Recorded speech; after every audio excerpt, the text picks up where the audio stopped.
Oh, goodness. All right, we're live. I'm here with the Liberal Hammer, Sir Wolf, and I don't know how to say your name completely, Otha. Otha. My last name is Loza, so just Otha Z-E Loza.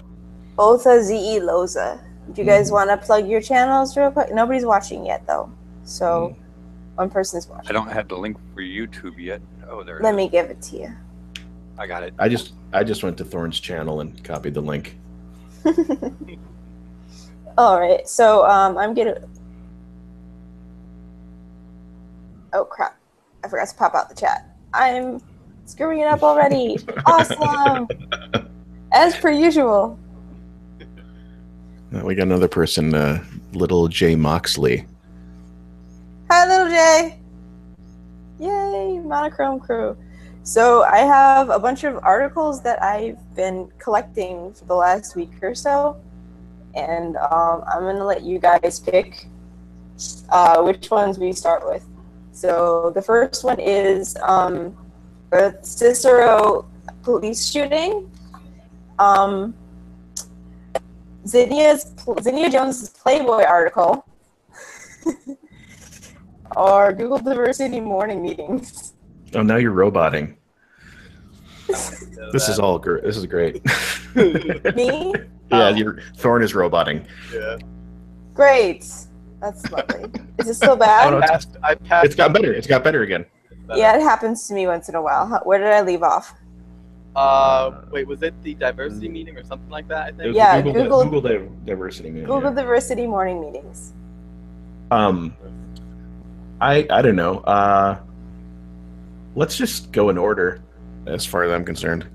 Okay. I'm cool with that. So That's let me awesome. pull it up and then share my screen. Woo! So what I wanted to do was start with it and just read through. Okay. Can you guys see? Yes. Yes. Awesome. All right. So Cicero cop shooting tied to Cicero cop shooting tied to gun Chicago PD should have had destroyed.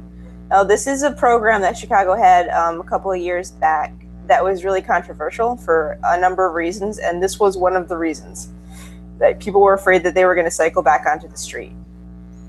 So was it like one of those voluntary hand-in things? It was, and I believe that the whole thing was that you got like scrap value for the guns. So really the only guns that Chicago PD picked up were just like kind of garbage ones that people had lying around from like family members that had passed away and stuff like that, so that they didn't actually really get anything of value from it.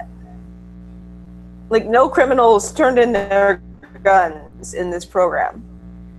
I lost. There we go. So 13 years ago, William Stewart Boyd, a Cook County judge, drove to a Southside church to turn in a handgun his late father had owned. Like I said, just a gun that was laying around. Wait a minute. Nightmare Fuel is in here. I love that guy. I love Nightmare Fuel. Wait, Wow. really? Yeah. Hi.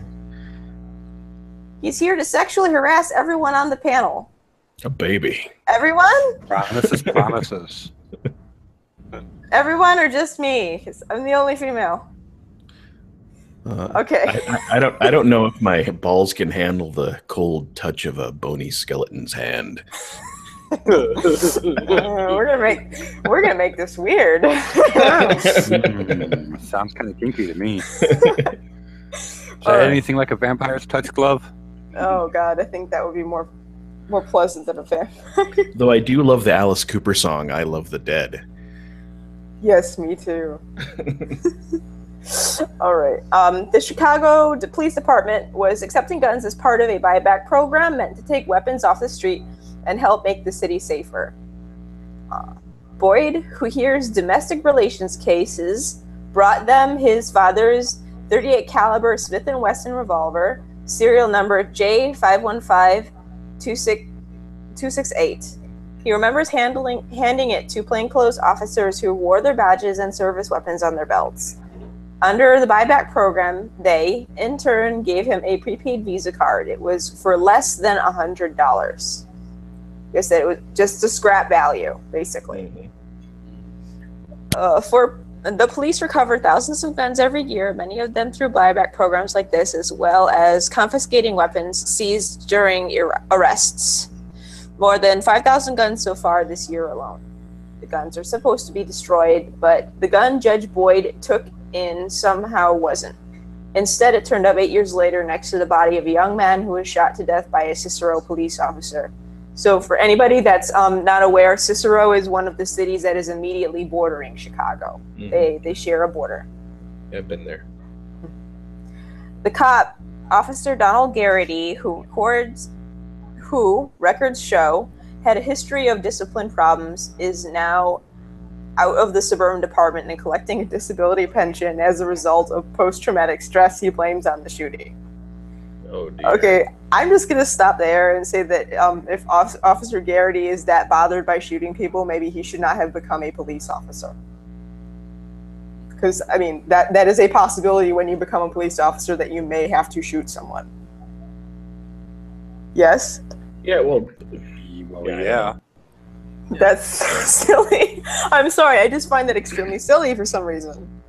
I had to shoot a man in Chicago. Well, they already had 2,000 shootings. It's not like he was one of the cops that went into Jeffrey Dahmer's apartment or anything. Yeah, right? It's not like he helped arrest Ed Gein or some shit. Ed Gein. Ed Gein. Yeah. My bad. And that's in Wisconsin. Yeah. I mean, Wisconsin's where the real psychos are.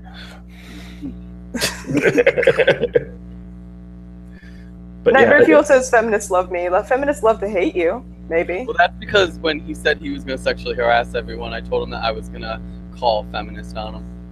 Oh, please call the feminists in there. I need more drama. Yeah, that's the last thing I need today.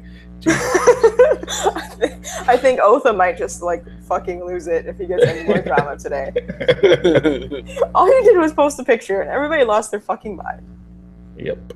What was the picture? I did a piece of artwork for Ian Miles Chong, and I had no idea how much just attack shit the guy receives on a daily basis, and suddenly I became a first-party witness to all of it. It was fucking nuts. I actually had to turn off a lot of my notifications just so that I could read the regular things on Twitter that I want to read. Oh, wow. Yep. Hundreds of people just insulting him. And then retweeting and liking the insults. Oh my god, it was just so much retardation. I was watching it. I'm just like, my god, it's like dead sea levels of salt in here. Who was this for? Ian Miles Chong. You know, the blogger journalist guy who used to be an anti-Gamergator SJW, former friend of Zoe Quinn, and now he's an anti-SJW, anti-Antifa journalist. Nice. So someone who was a prior SJW, I can definitely respect that. I am also, you guys can stop me at any between the paragraphs at any time. It doesn't just have to be me talking. I find it really interesting because here where I live in Minnesota, and I live in St. Paul, and we've had a really insanely disproportionate amount of bad shootings in this state in the last 2 years from cops. Really? Where they were doing just they shoot people. A woman who's actually from Europe got shot in North Minneapolis just a few weeks ago, and she was the person who called the cops. Oh wow! And she got shot by a police officer who had been giving a fast track training course to go through it.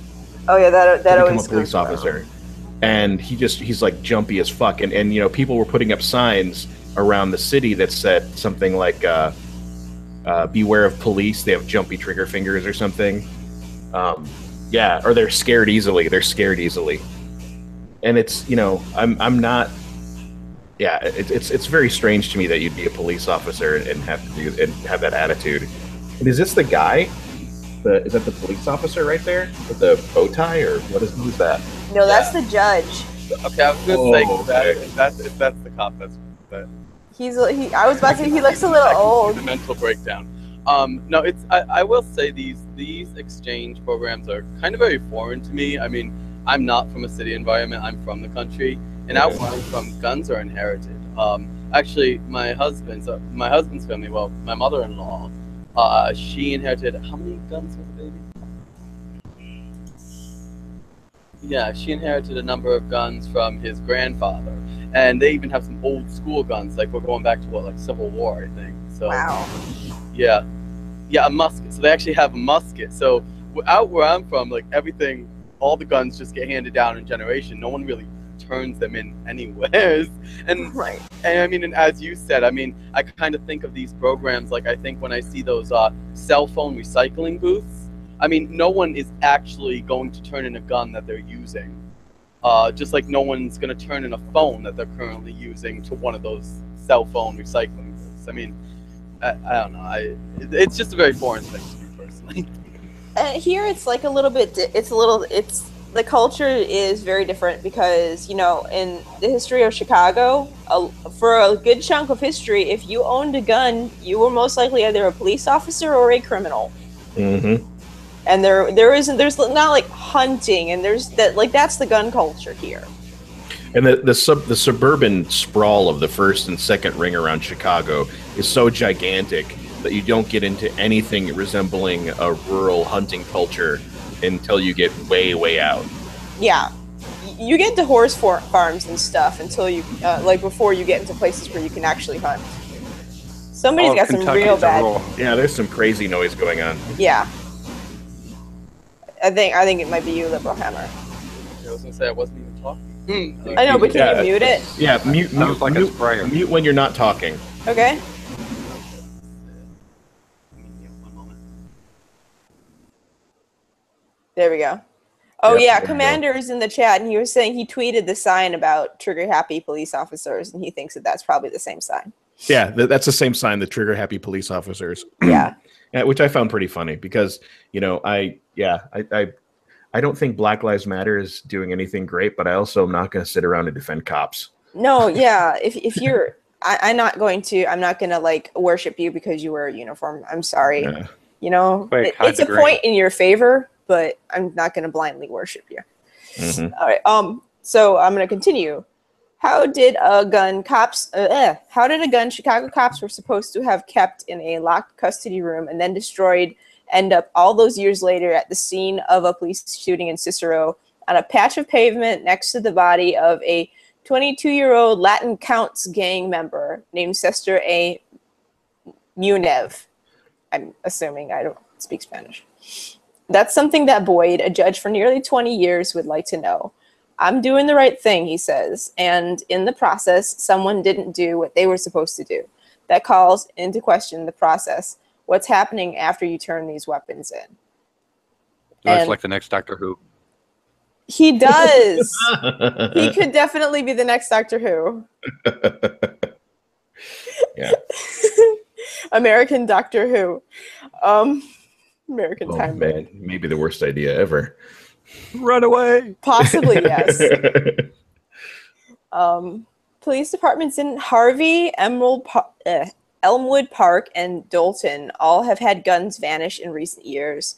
And long before Boyd's gun disappeared, a city audit found that the Chicago Police Department lost track of more than 130 guns that were stored at an evidence warehouse in the 1990s.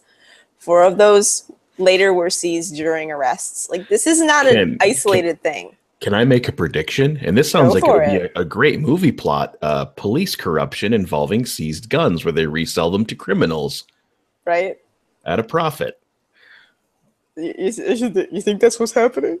That's what it seems like to me. That's what's happening. Most like it. Most likely. Yep. Buy now at your local theaters. And tickets are only $345. Yeah. And everybody, like, people ask, it's like, oh, why don't you support the cops then? I'm like, this is why I don't support the cops, because some of them are hideously crooked. Well, one of the most classic philosophical arguments concerning the police, and it goes all the way back to actually the time of the Magna Carta, is the idea that those who enforce the laws of the land are actually just as bad as criminals a lot of time. They just have a different set of responsibilities.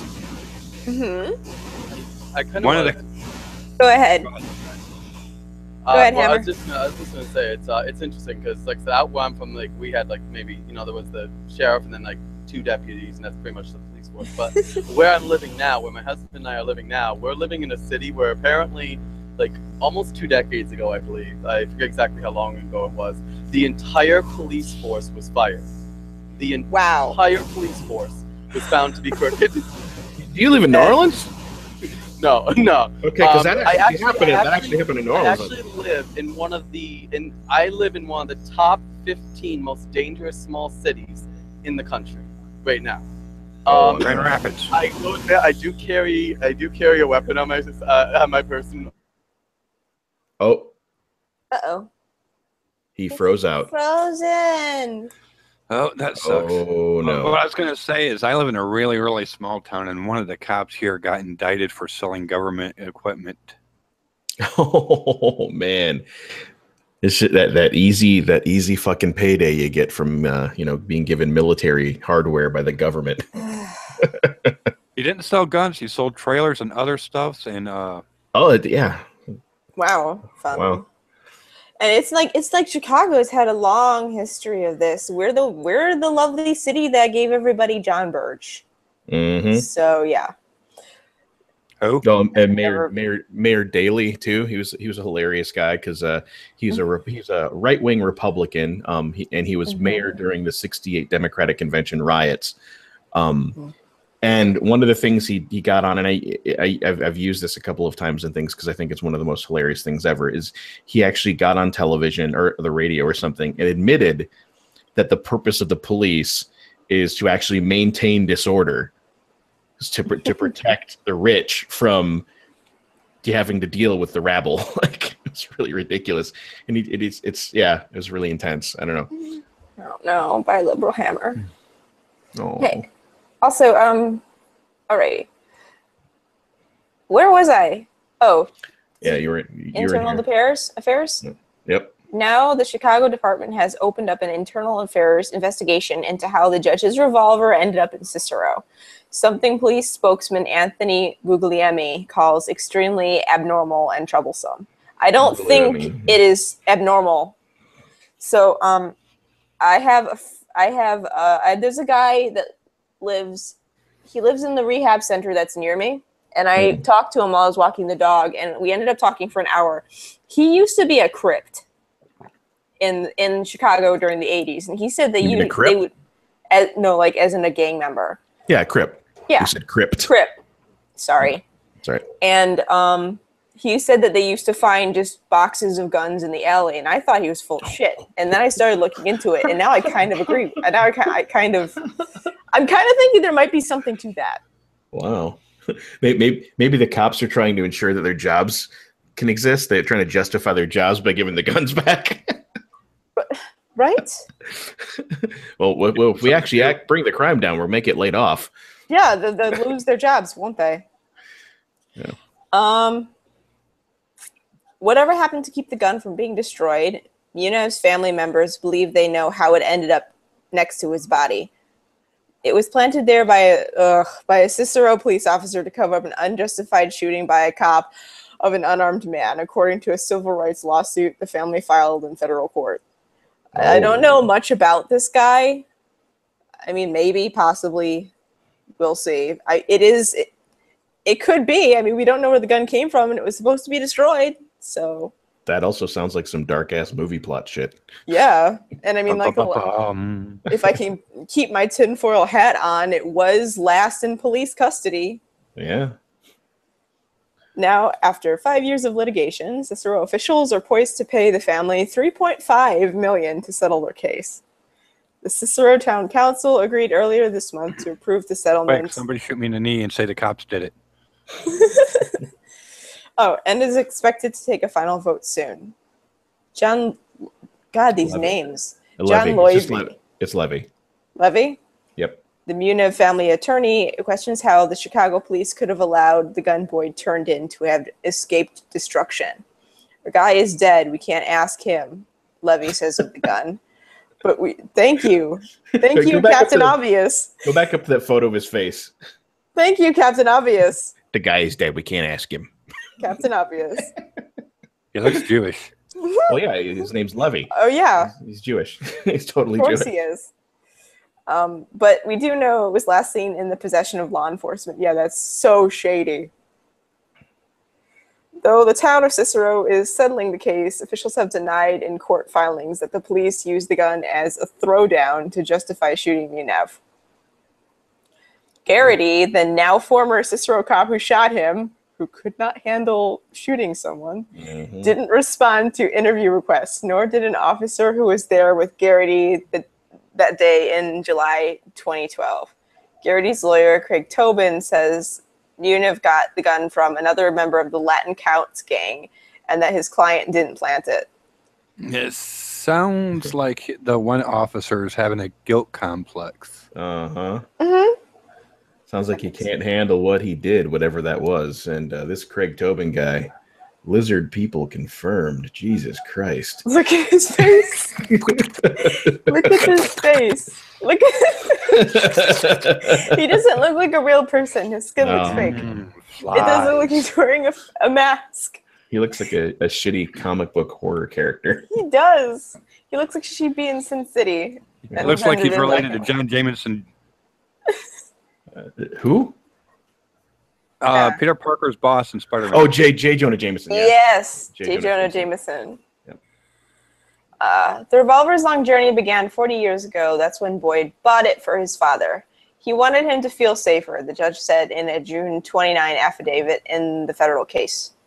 Many years later, after his father died, Boyd turned in the gun. Excuse me. It took quite some time before the judge found out it wasn't destroyed. That's Munev, by the way. This is the guy that was shot. Cesar Munev. They did. One thing I do like about this article, they use the most neutral pictures for everybody. They're just neutral. Like this isn't hi, Blexy. Just gonna say hi to a short Blexkin in the chat. Yeah, hi. I did too. But yeah, right. I do like when they use like neutral pictures. They're not using anything that's like favorable, and they're not using anything that's not favorable. It's just a picture. Yeah, I appreciate this. Yeah. It's part of why I like the Sun Times, because it's one thing that they do that I like. Munev, who had a rap sheet that included convictions for battery, sexual abuse of a minor, and unlawful use of a weapon, was shot dead by Garrity in a residential neighborhood on July 5th, 2012, records show. What kills me is this dude was clearly a fucking scumbag, and now everything's called into question because of this fucking gun. Well, there's a lot of there's like one of the biggest things about police corruption is the need to meet numbers and the desire to close things without actually going through all the processes. At least that's what I've seen in a lot of cases, because I've looked at a lot of cases that have ranging back to probably the early 20th century, where cops do things to just kind of end something without having to go through the rigmarole of a court trial and so on, And you especially see this around the time of the cocaine cowboys in the late 70s to the mid 80s in Florida. Yeah, I got to learn all about that when I lived down there. Yeah. Garrity and another Cicero cop told investigators later that they had responded in separate patrol cars to reports of a gang fight and saw Munev riding away on a bicycle. Garrity said he got out of his squad car and ran after Munev, catching up with him on the northeast corner of 13th Street and South 57th Avenue, according to police reports. When you look at that photo of Garrity, man, he looks like he's champing at the bit to kill somebody. So, it's not a great picture. What's up, kids? What up? I can shoot people, and it's not against the law. But I can't handle it if I do. Yeah.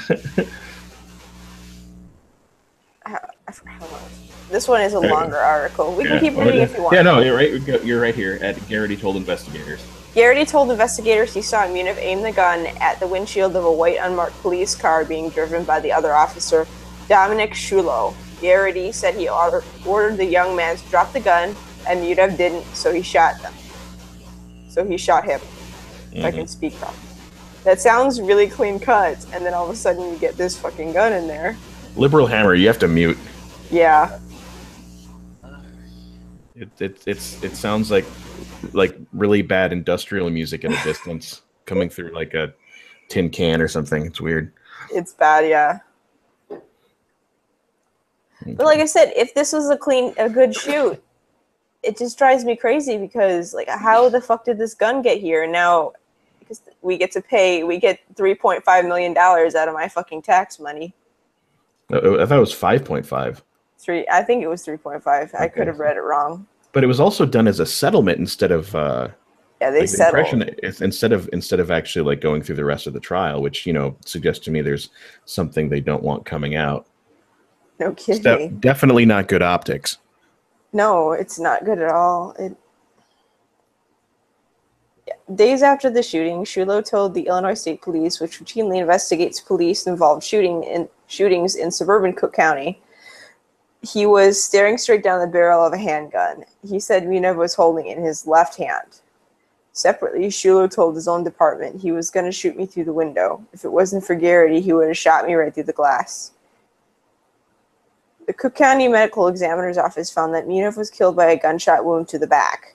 The bullet Garrity fired pierced Muniv's right lung, his autopsy found. He struggled to breathe and complained to the police of burns. Records show. Oh my God, that sounds horrible. He was shot in the back? He's shot in the back and he's complaining about how it burns as it's pierced his lung. Like, oh, man. Ow. Oh. Rough trade. Yeah. I mean, it was nearly 2 years after Muniv's death that the Illinois State Police asked the Federal Bureau of Alcohol, Tobacco, and Firearms and Explosives, when did they add that to trace the gun? I think it's been around for a while. The ATFE, I think it's been around for at least a decade. It's just, it's not one of those things that people think about every day. And they don't say ATFE in TV shows where they have the ATF. Right, it's just ATF. The trace identified the judge as having bought it from an Oaklawn gun dealer in 1977. Jeez, that's an old gun. Almost as old as me. It's older than me. Boyd says that no one from the police contacted him about the gun, though. Boyd says that no one from the police contacted him about the gun, though. He says he learned what happened when he was contacted by private investigators and attorneys on both sides of the lawsuit. I love this article because there's a ton of information. The Illinois State Police and Cicero each says it was the other's responsibility to get the gun traced. Because of course they did. I got $1 here. Take it. Yep. No, you take it. No, you take it. No, it's your problem. Fine, I'll take it. Add it to my collection. It's a cursed dollar. Pretty much. It is. It's a cursed dollar. It's a cursed gun. But that didn't matter anyway because Muniv had it, according to Matt Bowerwinkle, state police spokesman. Wait, what was that name? Bowerwinkle. Are you sure it's not Bowerwinkle?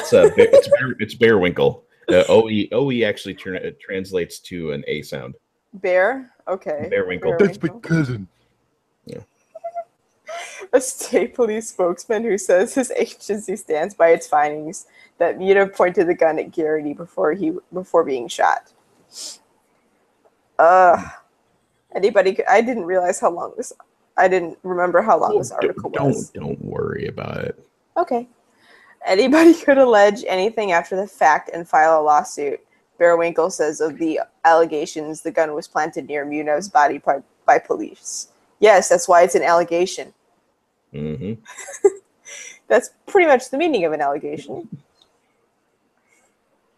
It's some of the comments. I'm just like, yes, no, that is what that is. Notice he doesn't say anybody can allege a baseless allegation. He just says an allegation. Yeah. Based on the state police findings, the Cook County State's Attorney's Office closed its review of the shooting with a letter that read in part, "We have completed our review of the matter and found no conduct by the officer which would give rise to criminal charges." After the shooting, Garrity was promoted from patrol officer to a detective. Oh, man. Yeah. That just, you know, this smacks of like the Catholic Church molestation shit. And you see this in police departments all the goddamn time. Yeah. Yeah, but I don't see a part down the middle of his head. I don't either. Yeah. He left the police department a little over 2 years ago after developing PTSD, according to Jerry Marzullo, the attorney for the Cicero Police Pension Board. Ooh, excuse me again, sorry. Garrity was making $84,707 a year when he left the department, nearly $27,000 more than he made as a patrol officer. That higher pay boosted his yearly disability payments to $55,000. Damn. Damn, I only make Shit. 816. Wow. That's Jesus. They made him a detective. Lucky They're ass. just like, yeah, there's some shady shit. We're gonna promote you. You just shut the hell up. I don't think that's PTSD. I think that's guilt. It also sounds like one of those keep somebody quiet and push them upward. So they're, you know, they're being a good boy. They're not ratting on the rest of us. Bless you, my child. Oh god. Oh Indeed. god, no. And I'm not even saying like the guy that was shot was an angel. That he's clearly a fucking scumbag. But like, did they plant it? Maybe. Did they not plant it and he got it from like Chicago police illegally and they don't want people looking into that? Probably more likely. Mm. Like I think he bought it on the Either street. way, there's corruption somewhere. Yes. Yeah. It got out. Whether or not it was planted to avert something, or it was, I mean, the kid was shot through the back. Like that in and of itself is just enough to make me go like, it doesn't sound like a good shoot to me. At the same time, he was shot through the back, but he was shot through the back because Garrity shot him because he was going to shoot the other officer, not Garrity. So it's possible that he was behind him when he shot at him. Yeah, we definitely don't have a map of things, and just from the stuff in this article, and it's a very detailed article, mind you. It also doesn't give enough information to close the gap between he chased him on a bicycle, but then there was a window involved. He shot him in the back. Yeah, there was like he thought he was going to shoot a person through a window, but he was on a bike. Like, how the fuck does all this work? Yeah, I'm not sure either. Cicero Town attorney Mike Delgado says Garrity went on disability after sworn pretrial depositions in the lawsuit revealed he had omitted key facts about his work history when he first applied for a job with the Cicero Police Force. Oh. Wow. Garrity had resigned as a Berwyn cop in May 2008 after being arrested by North Riverside officers who pursued him as he sped down Cermak Road in his personal car, records show. Yeah, this is looking a lot more like just move him to another parish. Yeah, it is. It's let's shift around the bad apples.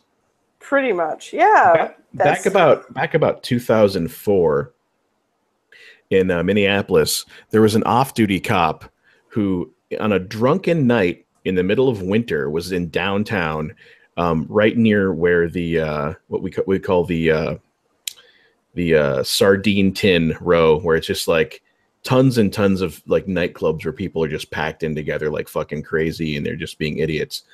The town on the downtown Minneapolis on the weekend just turns into a toilet for suburbanites who come in and want to fuck each other but don't know how to do it without getting super plastered. I've been there. So is Wrigleyville. Yeah. So on a Saturday night, this cop got super fucking plastered, and he pulled out his off-duty piece in the middle of the road and told a random guy in a random car to get out of his car and held a gun to his head. The guy was able to smack the gun out of the drunken off-duty officer's hand and toss it to the curb where the officer couldn't get at it. This guy was charged with assaulting a police officer. Serious? And the cop got off with nothing. That's retarded.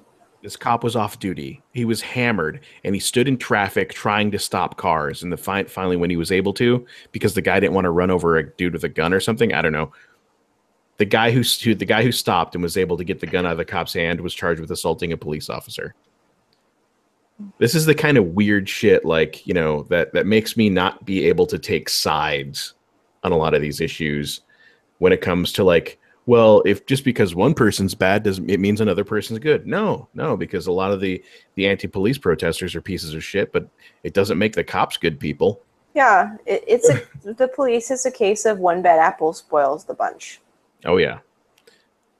And we have a long history in the Twin Cities of really bad apples. Like we've had groups of cops that predate upon the reservations in the city, because we actually have a reso that's in the city, and they predate upon them, and like they'll pick up a Native American guy, beat him up in the middle of winter, and then just leave him in a fucking snowbank. That's fucked up. Can I help him? Go ahead, liberal. You guys have like very different. It's funny because, like, I will say where I am, like I was mentioning earlier, the whole police force was fired a while back. I haven't ever seen, at least here, a big scandal about police violence with people. The scandals tend to be focused around the police themselves. Like just last year, or actually just recently, where I am, there was a police sex scandal where one of the cops and his live-in boyfriend, apparently they were writing bad checks to help fund their porn that they were making. They were having sex parties. Wow. Oh my god! What really blew this up is apparently some underage kids got involved in this, like teenagers, like at one point at one of the more tones of Catholic Church shit. Yeah, I know. Talk about the Catholic Church link there, but so I'm listening to you guys with the whole, discussing obviously very serious issues, police violence towards citizens, so on and so forth, and I'm like, fuck, we have sex scandals going on here. We have porn rings, gay porn rings, forgeries. I'm like, it's a very damn. I'm in the wrong town. sorry. I just had to put that in there because I was like. This is a very different experience out here. Yeah, here we frequently have the whole freaking black site thing going on, where a suspect will temporarily disappear from court records, and their lawyers can't find them, and they say that they've been to this place called Homan Square, where they're questioned without a lawyer being present, and all sorts of shady shit. God, that feedback is so bad. The liberal feedback is really bad. I've tried adjusting everything. I don't know what else to do.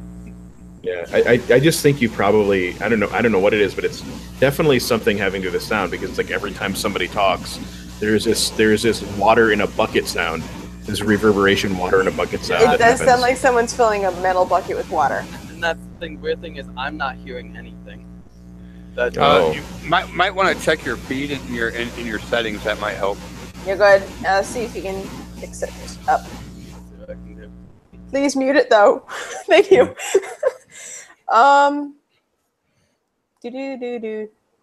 That noise is making it hard to think.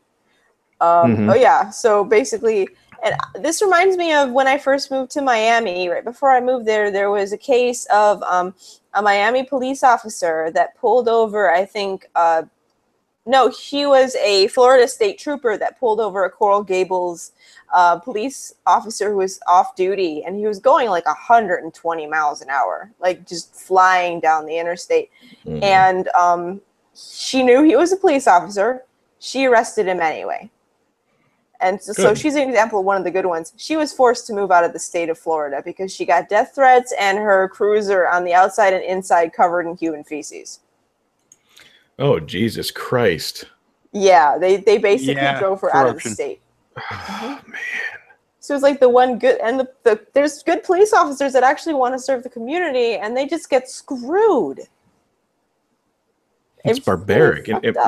What's really interesting to me about this too is I've known people in the military, and they look at what the cops are doing as far as their behavior, their ability to handle stressful situations, and the way that their in-group, out-group stuff goes, as opposed to what the protocol of responsibility should be, right? And these are people who have to fucking go into literal war zones, and they're taught to de-escalate situations. They have a multiple step protocol they're supposed to go through before they're even able to fire a gun, and it's in a fucking war zone. Yeah. And police in the United States are not taught anything like that. Way back in the 1970s, it used to be taught to not shoot center mass at the body. It was taught to police officers to shoot things like legs and arms to try to like debilitate people. But there was I can't remember where it even was, but there was some huge case that happened where 3 officers got shot by criminals, and after that there was this big scare about, well, cops are precious, so they should just shoot to kill every single time they shoot. And it became standard protocol for police to shoot center mass after that. And then quickly following that, and this didn't get revealed until like 20 years later, it got implemented first in New York State, and then it started spreading across the country that you don't hire police officers who have above a certain IQ level. Mm-hmm. If somebody applies for the police force and they have an IQ over 120, they won't get hired in almost any state in the entire fucking union. And the excuse I'm screwed.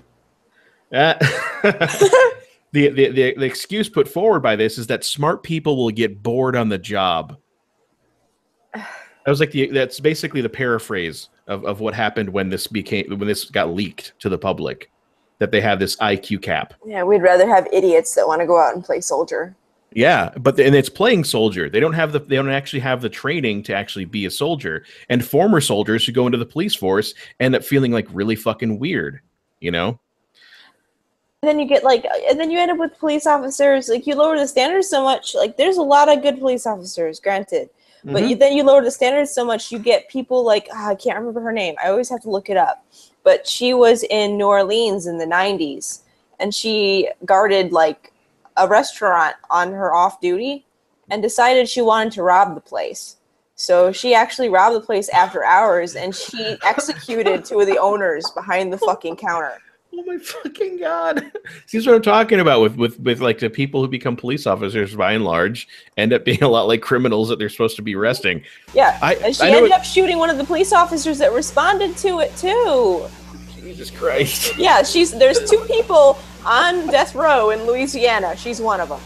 Does this mean that, all Dunkin' Donuts should beware at night when the police are out? If you're an employee in a Dunkin' Donuts? I think this was like a Chinese food restaurant, I think. Donut shops are sacred ground. Oh, that's neutral territory. Yes. Am I any better, or no? You're still tin can. I honestly don't know what the hell it is. I really don't. I think something's wrong with your headset or your audio jack. Yeah. Actually, I'm gonna switch out my headset quick. That's all right. When I used to live up north in Michigan, it's good to know the cops. Yeah? Yeah, the reason why is because I went from where the state I live now to a friend of mine's graduation in high school, because it was just 2 years before that I graduated high school. And a cop pulls me over, and I wasn't even speeding.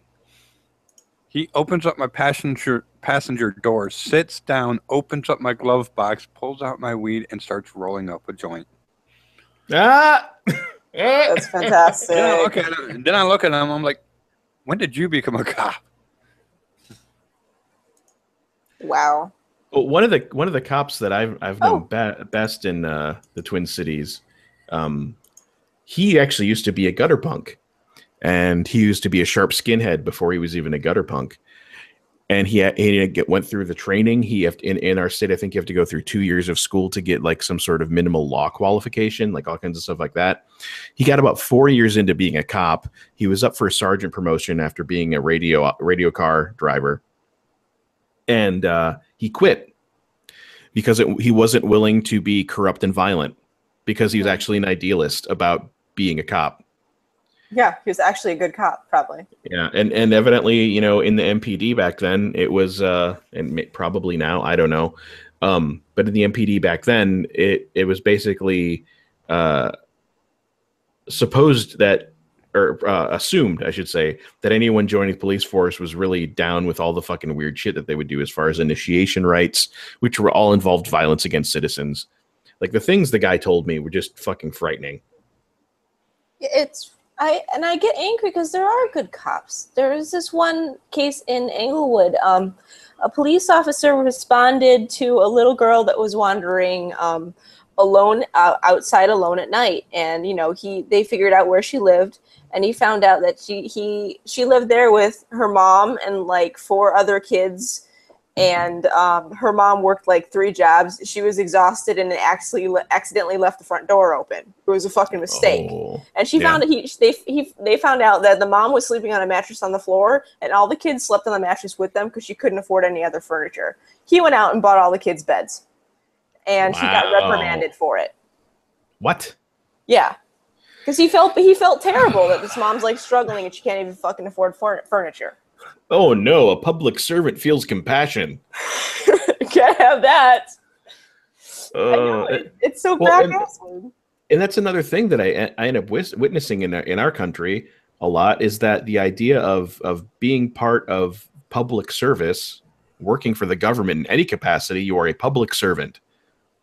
And that has gone away from the lowest echelons of it, like, the fucking DMV clerk, all the way up to the goddamn president.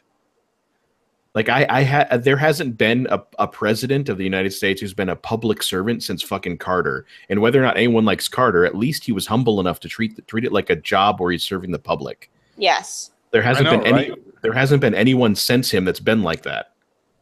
It's all been this like weird fucking power grab shit and like boosting your own brand. I'm obviously not old enough to remember Carter, but yes. I was born during the Carter administration. I'm only 30. What year was that? 1976. I'm still older than you. Oh my God, man. By 1 year. That at least makes me feel less old or something. I don't know. Okay, yeah, two more paragraphs. 2 more paragraphs. Let's do it. It's still bad. Records also show that while still with Berwyn police, Garrity was once investigated for violating orders by wielding a high-powered rifle during a felony traffic stop. This police officer should not have been a police officer, says Lovey, the Muniv family attorney. They are going to pay a substantial settlement as a result of this shooting. He's probably right. Fucking blue coat commandos. Yeah. Because if they went into the military would be like, you're not disciplined enough, get out. Mm-hmm. Yeah. Precisely. So here's an interesting thing, is we just recently had two shootings, the Castillo shooting, where the guy was, we have carry laws here. We have concealed carry laws here. Right. And this guy, who's black, and his girlfriend, black, sitting in their car, he told the officer that he has a concealed carry license. And here's my gun. And when he went to go show, I think actually was reaching for the glove box to get the concealed carry thing or something. I don't know. But when he was actually trying to show the concealed carry thing to the cop shot him. Mm-hmm. Philando Castile, yeah. Yeah, Philando Castile, yep. And that actually happened in a near suburb of where I live. And I live a half mile from where the protests were taking place. Like, I live a 10-minute walk from the Capitol building. Yeah. So we have that, and then we have this woman who I think she was from the Netherlands, and she was in North Minneapolis, and she got shot on a bad shoot where she was the person who actually called 911. And we've had a lot of this over the last 2 years, where it was just like really bad shoots that make the police look terrible. And since this has happened, the police chief of St. Paul and the police chief of Minneapolis one of them stepped down. I think one of them got a heavy reprimand or something. And they're proposing an implementation of military-style de-escalation training next year. And that is a good measure. Yes. But what also needs to happen is things like mandatory body cam activation upon leaving the radio car and stuff like that, Mm. What's this shit in Baltimore, too, with the guy planting drugs? I didn't see this. Oh, God, now I have to find the video. I briefly remember that. Oh, am I any better, by the way? You sound 100% amazing better. Yeah, okay, so I'm not sure because I bought 2 different headsets and I switched them out, so I think I might have gotten a dud with the one pair. Yeah, maybe just got a faulty model, faulty manufacturer error kind of thing, whatever. Well, then that means this headset here is my husband's. He can use that for his gaming. I'll use this for my YouTubes. So, yeah, no. Sorry, go ahead. No, I was gonna say in that situation where the cop shot into the car, the man who was reaching for the compartment to get his concealed permit. There, it's I have a close friend who her brother is a cop, and her brother watched that and said there is so much wrong with that. He said that whoever is doing the training here, it was just horrible. As far as the police end of it. Yeah, the police end of it. Yeah. He said there's so much that should not have happened there. First of all, he said the police officer should have immediately directed as soon as the guy said that there was a gun in the car, the police officer, I guess, well, at least where I'm from, what to do, the proper thing to do is to then tell the individual to get out of the car. Exit, pat down. Yeah, exit and then pat down. Put your hands out of the of the window, open the door, get out of the car, and pat down. That is the proper procedure out where I'm from for police. So yeah, he just tore that video apart. And yeah, so but it was interesting because I'm seeing debates and I'm seeing some friends who are so hardcore about, because I hate the friends who are all about hating the police drive me nuts, but then the friends that are all about defending the police no matter what also drive me freaking nuts. Yeah. And this just created a butting heads between those two social spheres in my life there. And, and the thing that's really telling to me, and this is from somebody like I'm a white kid who grew up in the ghetto. Almost all of my neighbors were black or Mexican. Same here, man. Yeah. So like I see this shit and I'm thinking like, if it was a white dude, it wouldn't have been as much of a problem. And all the concealed carry right wingers that I know who are mostly Catholic, bless you, my child. Like these guys would probably not getting fucked with when they said, "Oh, I got a concealed carry," right? Because they got that pale skin. And what's even more ironic is the guy who shot Philando Castile was black. Just like put that in your head, right? And I think that there was still a racism, or at least a profiling element to the police end of it. Oh yeah, they still do it. Yeah. I'm married to a black man, and when he first started dating me, I lived in the suburbs. It's majority white, 98%.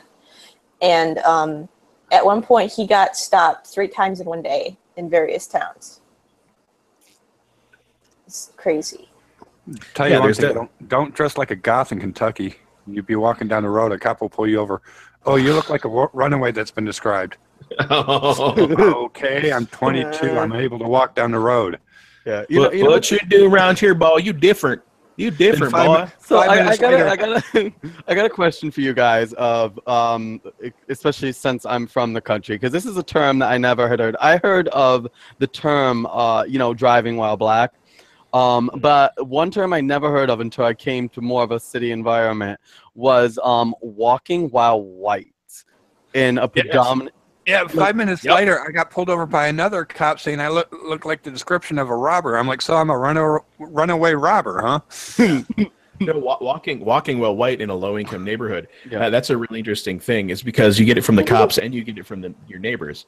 When I was in junior high, I'm pretty much the size I was now as far as like my height and almost my width. I was about 200 pounds in 7th grade, almost all muscle, and I was 5'8" already, and everyone shot above me after that. But I was one of the tallest kids around, in 7th grade.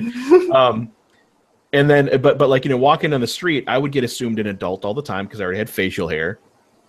And cops would stop me, and they'd be like, "Are you here to buy drugs?" Yeah, that's the walking while white thing for bad cops. Cop, no donut. Yeah, bad cop, no donut. But are you in this neighborhood to buy drugs? It's like, no, I live right there, right? And then I would also get stopped by big ass fucking G's who were like, "Yo, motherfucker, what you doing around here, white boy? What the fuck you doing?" And I'd be like, "I live right there." Same answer. It's funny because I would walk through because where where I am, I'd walk through different parts of the city, just exploring, and until I heard that term, I never had a cop ask me if I was in an area to buy drugs. But I also I did have cops pull over and ask me what I was doing in the area, or stuff like that. I noticed when I was walking through an area that primarily is black. So I did find that very interesting. Plus, especially now, because when I first moved to the area, I had a more of a twinkish look. But now it's all the redneck, very country. So you got your bent bill and your beard. Yeah, so I definitely I feel like that draws a little bit more of attention from both sides of that when I'm walking through certain neighborhoods. Yeah, well, obviously I was doing a very brief description of the police end of it. It was more like a flashlight in my face, and then, what are you doing here? What are you doing here, son? Son, what are you doing here? God, I fucking Are you lost? Yeah, are you lost? That kind of attitude. Are you here? Are you here to buy drugs? Was the final question. Yes, it's my prescription. My mom and my Walgreens is aunt just down the could road. agree. Thank you. There's a Walgreens right over there. Well, I'm trying to get to the Walgreens. You could have said, no, I'm here for prostitutes. I'm here for the hookers. No, that's actually the other side of town. In North Minneapolis, there wasn't as many hookers, but in South Minneapolis, there's tons of them to this day. I know this is getting a little bit off the police aspect of that, but where I am, I was walking from a meeting I was at to the bar, and I walked by where there's a lot of prostitutes where I am, and I was walking. Well, both of the near cities, like the city I live in and the next city over, the larger one, both of them have prostitutes in main areas. And I'm walking from a business the office to a bar because I was going to go out for a couple beers, and I get approached by a prostitute. And I kind of had dealt with them in a certain way. The first time I had to deal with it was this one prostitute. She was really pushing up on me, and I'm like, I'm sorry, strictly dickly here. And then it was because I was walking with this one prostitute this one night when I walked past her, and she's like, hey, baby, want to have some fun and stuff like that. I looked at her, and I was about to say it. Then I made a connection in my head, and I'm like, oh, if I say I'm strictly dickly, something tells me she's going to say she has that too. And she's going to say, well, that's not a problem, sweetie. Exactly. And the thing is that it connected because then I wasn't realized the Himalayas sticking out of the front of her neck, right? So there was a slight Adam's apple, and I could tell she was intentionally softening her voice. And that's when I'm like, hey, honey, I'm here to suck your dick. That's when I was like, I can't use that line here. I can't, because if I say I'm strictly dickly, she's gonna be like, I can help you out with that. And I'm just gonna be like, nah. Not interested. Thank you. Bye. Bye. Yeah, that's pretty much what I did. I just walked away. The amount of people that I got what you need, honey. Oh, that's the selling drugs, yeah. Well, I get asked for them. I get assumed that I'm some sort of like. This hasn't happened probably in like 5 years, but I assume that I carry because I've still got the ghetto walk. That's something you can't fucking get rid of. You got that stroll when you're walking the street, and you just want people to look at your shoulders and look at the way you're strolling and just fucking stay away. It's like an alpha male strut. It is. What's wrong with that? There's a slight limp. You roll your shoulders when you take a stride, like all that kind of stuff. And I really noticed it missing when I sprained my ankle this last winter. It was really fucking strange. Anyways, digressions. But yeah, I get asked if I'm carrying all the time for like, weed or whatever the hell else. I get asked sometimes if I want to buy, but it's mostly like, hey man, you got something? I'd be like, yeah, I got this right here. And what would that be? Would you like to know? Is that a clip in your pocket, or you just happy to see me? I'm like the only non-gun person here again, aren't I? I've been. That's been the case for me for a while. I personally don't own any firearms, but the missus, she hunts. Nice. So we have firearms in the house. Yeah, my husband and I have a couple guns. My husband has a Remington shotgun, and I have a 17 HMR. So we've got a Mauser, Brazilian Mauser 30-06 that needs a new pin. Nice. Really nice. And then we also have a 308 of some kind. See, I liked when I was shopping for my gun because I got to hear the guy say a word I hadn't heard since I left the country. I'm like, I'm like, so what do you have to say about this gun? Because I will admit, I grew up around a lot of hunters, but I wasn't. My family was kind of like, we had the hunters, and then we had the people that we weren't into guns, but we didn't hate guns. You know, we just realized, well, guns are in the community. Okay, whatever. Yeah. So I was one of those people. So as I got more into guns, and my husband and I went to the gun store, and I was just, you know, getting educated on them. I go, what's this gun for? What would you recommend for what I want to do? And he goes, well, this gun here is a varmint gun. And I was like, I had not heard varmint in so. Oh, I heard varmints. Varmint's a great word. Yeah. Yeah, we don't use that where I grew up. It's just vermin. Yeah, I had varmint. So my gun is like right now because I'm gonna upgrade because I'm about to get my hunting license. Plan to do that. I was planning to do it a little over a year ago. Unfortunately, that my father passed away, so I wasn't able to do that. But it is very odd because I noticed the view on guns. Like I'm fully on support Second Amendment, but okay, that's kind of a biased view. I feel like city folk should have to go through more gun training. That's bullshit. No, that's bullshit. No, I feel like gun training should be a thing, but I feel like it should be universalized. I also feel it should. I agree with that, but I just it should be universalized because I know just as many country people, especially ladies, who did not get the proper gun upbringing or whatever, right? Do not make me find the video of the girl shooting a fucking shotgun at eye level because she looked country as fuck to me. Yeah, getting back into her face. Yeah. Oh God! You see, now if you bring that up, you're gonna get some of the. Oh, never mind. You can get some of one of my friends. He'd go on about, well, that's why women shouldn't have guns. I'd be like, oh my God, don't even. Oh dear Lord. No, because there's a guy doing the same thing. I can find that video too. No, you can absolutely. The first time I fired a 1911, I almost got hit myself in the head with it because I was assuming like I just fired a 12 gauge shotgun and was like, oh, this was kind of nothing. And then I fired the 1911 with one arm, and I almost whacked my fucking head with it because the kick is way different. Have you guys seen I think it's called like a T-Rex bullet or T-Rex round? Never even heard of this. And I gotta find it, but these guys are firing it off, and almost everyone is falling down. It's just knocking everyone over. Was it just some sort of HV overpack or something?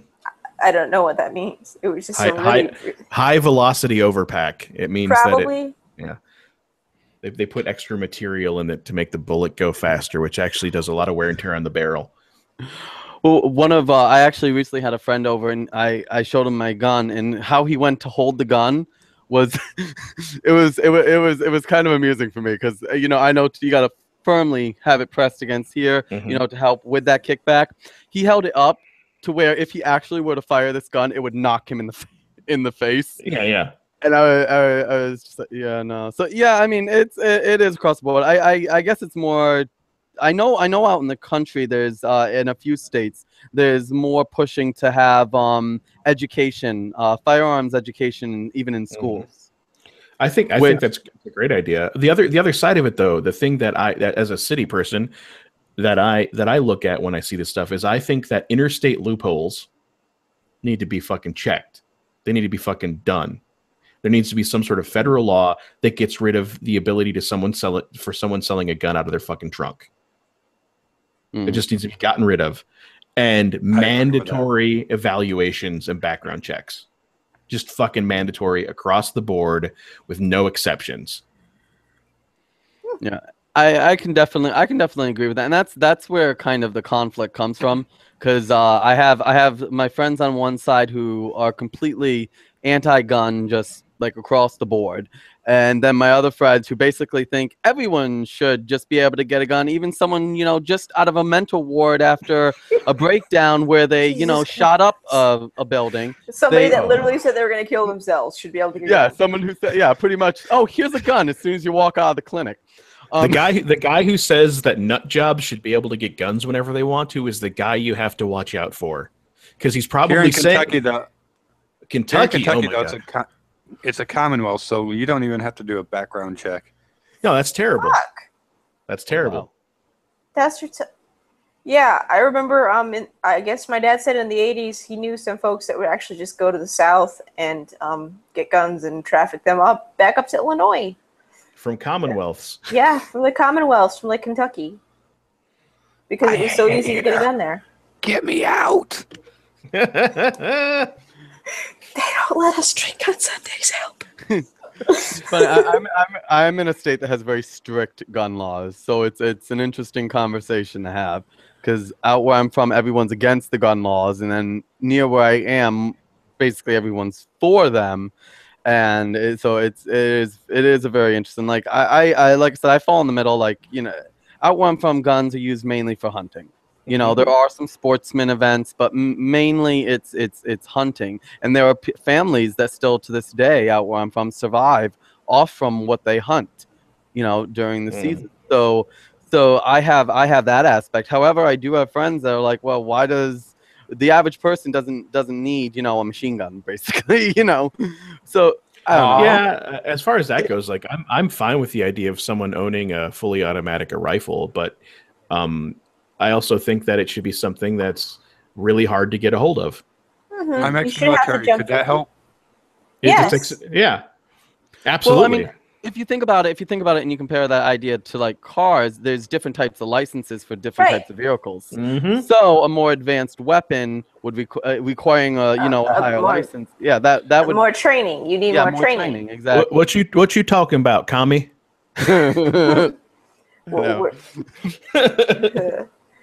I'm gonna drive my tractor into town, and I'm gonna drive my Maserati back. Oh God! No, Well, sound like people where my husband's from, the high school has a drive your tractor to school day. Oh man, there should be a rim shot here. Please don't talk like that. I hear enough of that here. No, Commander's saying. So Commander AMB is in the chat, and he's from Austria. And he said over here it's super hard to get or own a gun like a Glock 17, and even if you could, it's super expensive. Yeah. But they also have in the Czech Republic and I think neighboring country of Hungary, there's a lot easier to get guns because there's a giant hunting culture. Mm-hmm. One of the girls I grew up with, her whole family's from the Czech Republic, and she says it's as easy to get a gun in the Czech Republic as most states in the United States. Yep. Yeah. Do you remember that video? Speaking of like guns, that video a while back. I forget which gun it was, but I had it in my mind and I lost it. That the woman who shot her boyfriend because they tried to shoot stop. That was here in Minnesota as well. Yeah, we're turning into a Florida man state. And this is a gun. Yeah. This is a gun that there's YouTube videos of a guy using this gun to shoot through 5 phone books. Yeah, they used a Desert Eagle 50 caliber. Is what they used, if I'm remembering correctly. I believe that was. A Desert Eagle 50 cal. Why would you shoot at another human being? It's an insanely expensive gun. And I've held one in my hand, and I've got giant hands, and I still can barely fit my hand around the goddamn thing. They're expensive too. They're super expensive. Yeah, I think the minimal model that you can get, which is made by Magnum Research Industries here in the fine state of Minnesota as well, purchased from Israeli Arms. We've got a lot of weird shit in this state. We have the highest concentration of corporate headquarters in the entire nation, believe it or not. I believe that rural land is cheap. It's not rural. It's city. It's all city shit. But like we got 3M and Honeywell and like all kinds of other Target. What else? I can't remember. But yeah, we got tons of shit like that here. I got JC Penney's and Sears. Yeah, the Sears building. Oh, don't make fun of the Sears. The Sears near where I live is closing down, and I'm heartbroken. They have some great redneck attire there. Oh my God, this all redneck attire. I think Sears is going bankrupt. It sucks because they have a really great DMV, and they're right next to us. Mm-hmm. But there's a freestanding one here in Chicago, and it is about the saddest looking building. Yeah, it looks. There's pretty one in Glasgow. Glasgow, Scotland. No, Glasgow, Kentucky. Oh, there you go. And they had the Highland Games, so. Yeah. And it just sounds like Scotland again. No, that we do have. They do have the Highland Games here because most of them are Scot. Oh, there you go. Hence why the name is Glasgow. Right, and they don't talk like it. They talk like this. I talk like I'm gonna go down the Like, glass. you know what they're talking about? Talking like this. You gotta talk a little bit like going on there. Tell you Yeah, what. exactly. I have a cousin who talks like this, and I mean, you have a conversation. He gonna talk like this. He gonna go on about this. Legitimately, this is one of my cousins. It's. That's terrible, I man. have in-laws that talk like that, and I'm just like, please slow down about 5 RPMs. I used to can't work for understand Target what here in you're saying. Kentucky after the military, and yeah. somebody goes, "Can you talk slower?" I'm like, "Can you listen quicker?" I like that. I like that. She'll say something, and I'll be like, "Can you slow down?" She'll be, "What? I don't understand you." I'm just like, and she'll say, "What? What?" We're just going what back and forth, and just like, this isn't gonna work. Fuck. I feel like that would make an interesting live stream. Bring Yes. some. My husband's family is all from Hill Country in North Carolina, so. That's well, that sounds like a potential like Monty Python-esque kind of a thing. that does that. Oh god, now I want to watch that. So we're gonna move on to the Google. The Google diversity. Yeah, I got enough time for before bed for one more. Yes. Help, let's do help, it. I'm being repressed. Help! I'm being repressed. See the violence hold inherited in the system. I wanted Only- to do Zinnia Jones, but apparently Playboy pulled it down. Well, during this, the person with the most depression points is the only one that can speak. So. So me. Oh no. Nah, I don't. Well, I got the gay card, but yeah, I know. I got the bi card and the not white card, so. There you go. Oh yeah, I've got you beat. I've got the polyamorous card. I have that card too. I am even worse of a whore because I'm not polyamorous. I'm just a slut.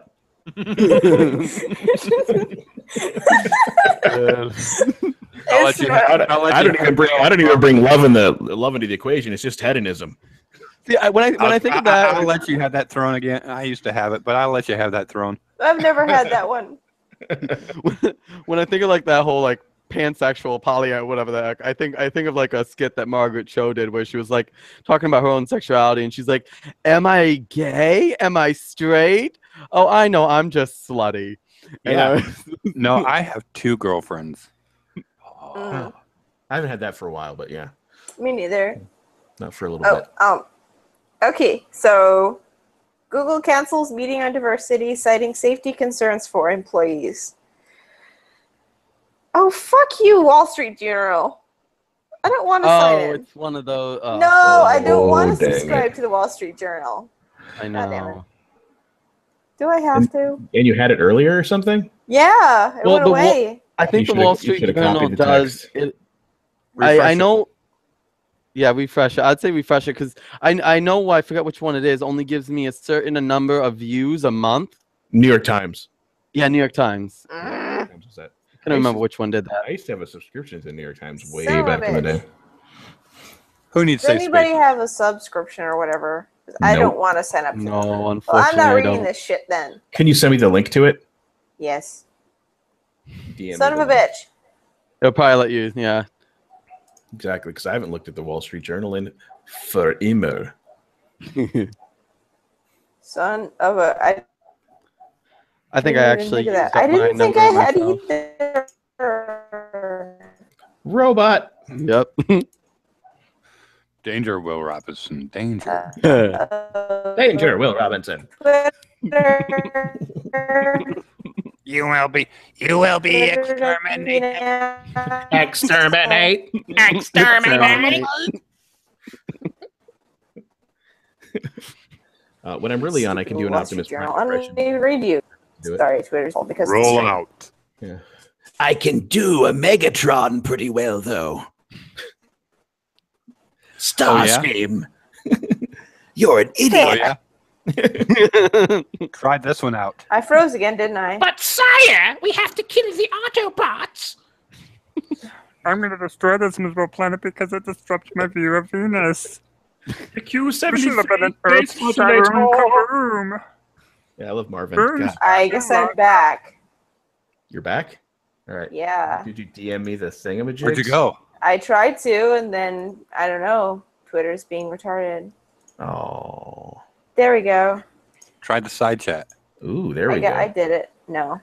I done Gots did it. Let's see Well, what I got here. Oh, I got the whole thing. I will present my screen as soon as I can figure that out. Second button on the side. The green arrow tab. Green arrow tab with the screen. Share. There we go. Present. All right. Oh, wait. What's going on here? Something got in my way. Oh, it's this advertisement. Go away. All right. I'll read this thing. We got this, the title. Google cancels meeting on diversity, citing safety concerns for employees. What? It won't. CEO had scheduled meeting after the firing of Google engineer, which had set off a nationwide debate.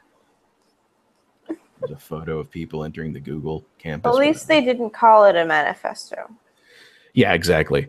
Well, you know, Wall Street. I don't know why it's not presenting your screen properly. It's not presenting my screen properly? No. Try again. Whoa, it's Inception. I don't see anything. That's the Where's that problem. going? I see. Hey, are you sure this isn't the Harry Potter one? The pictures are moving. There we go. Yeah. Oh, Jesus Christ. Yeah, it's doing the Inception thing again. I don't know what the hell that is. I have no idea what the hell it is. Try pulling it out into a separate tab. Sometimes it's fucky. Yeah, here, I'm going to do that. Nice background. I know. That's from my... there we go. Holy shit, you got a lot on your computer.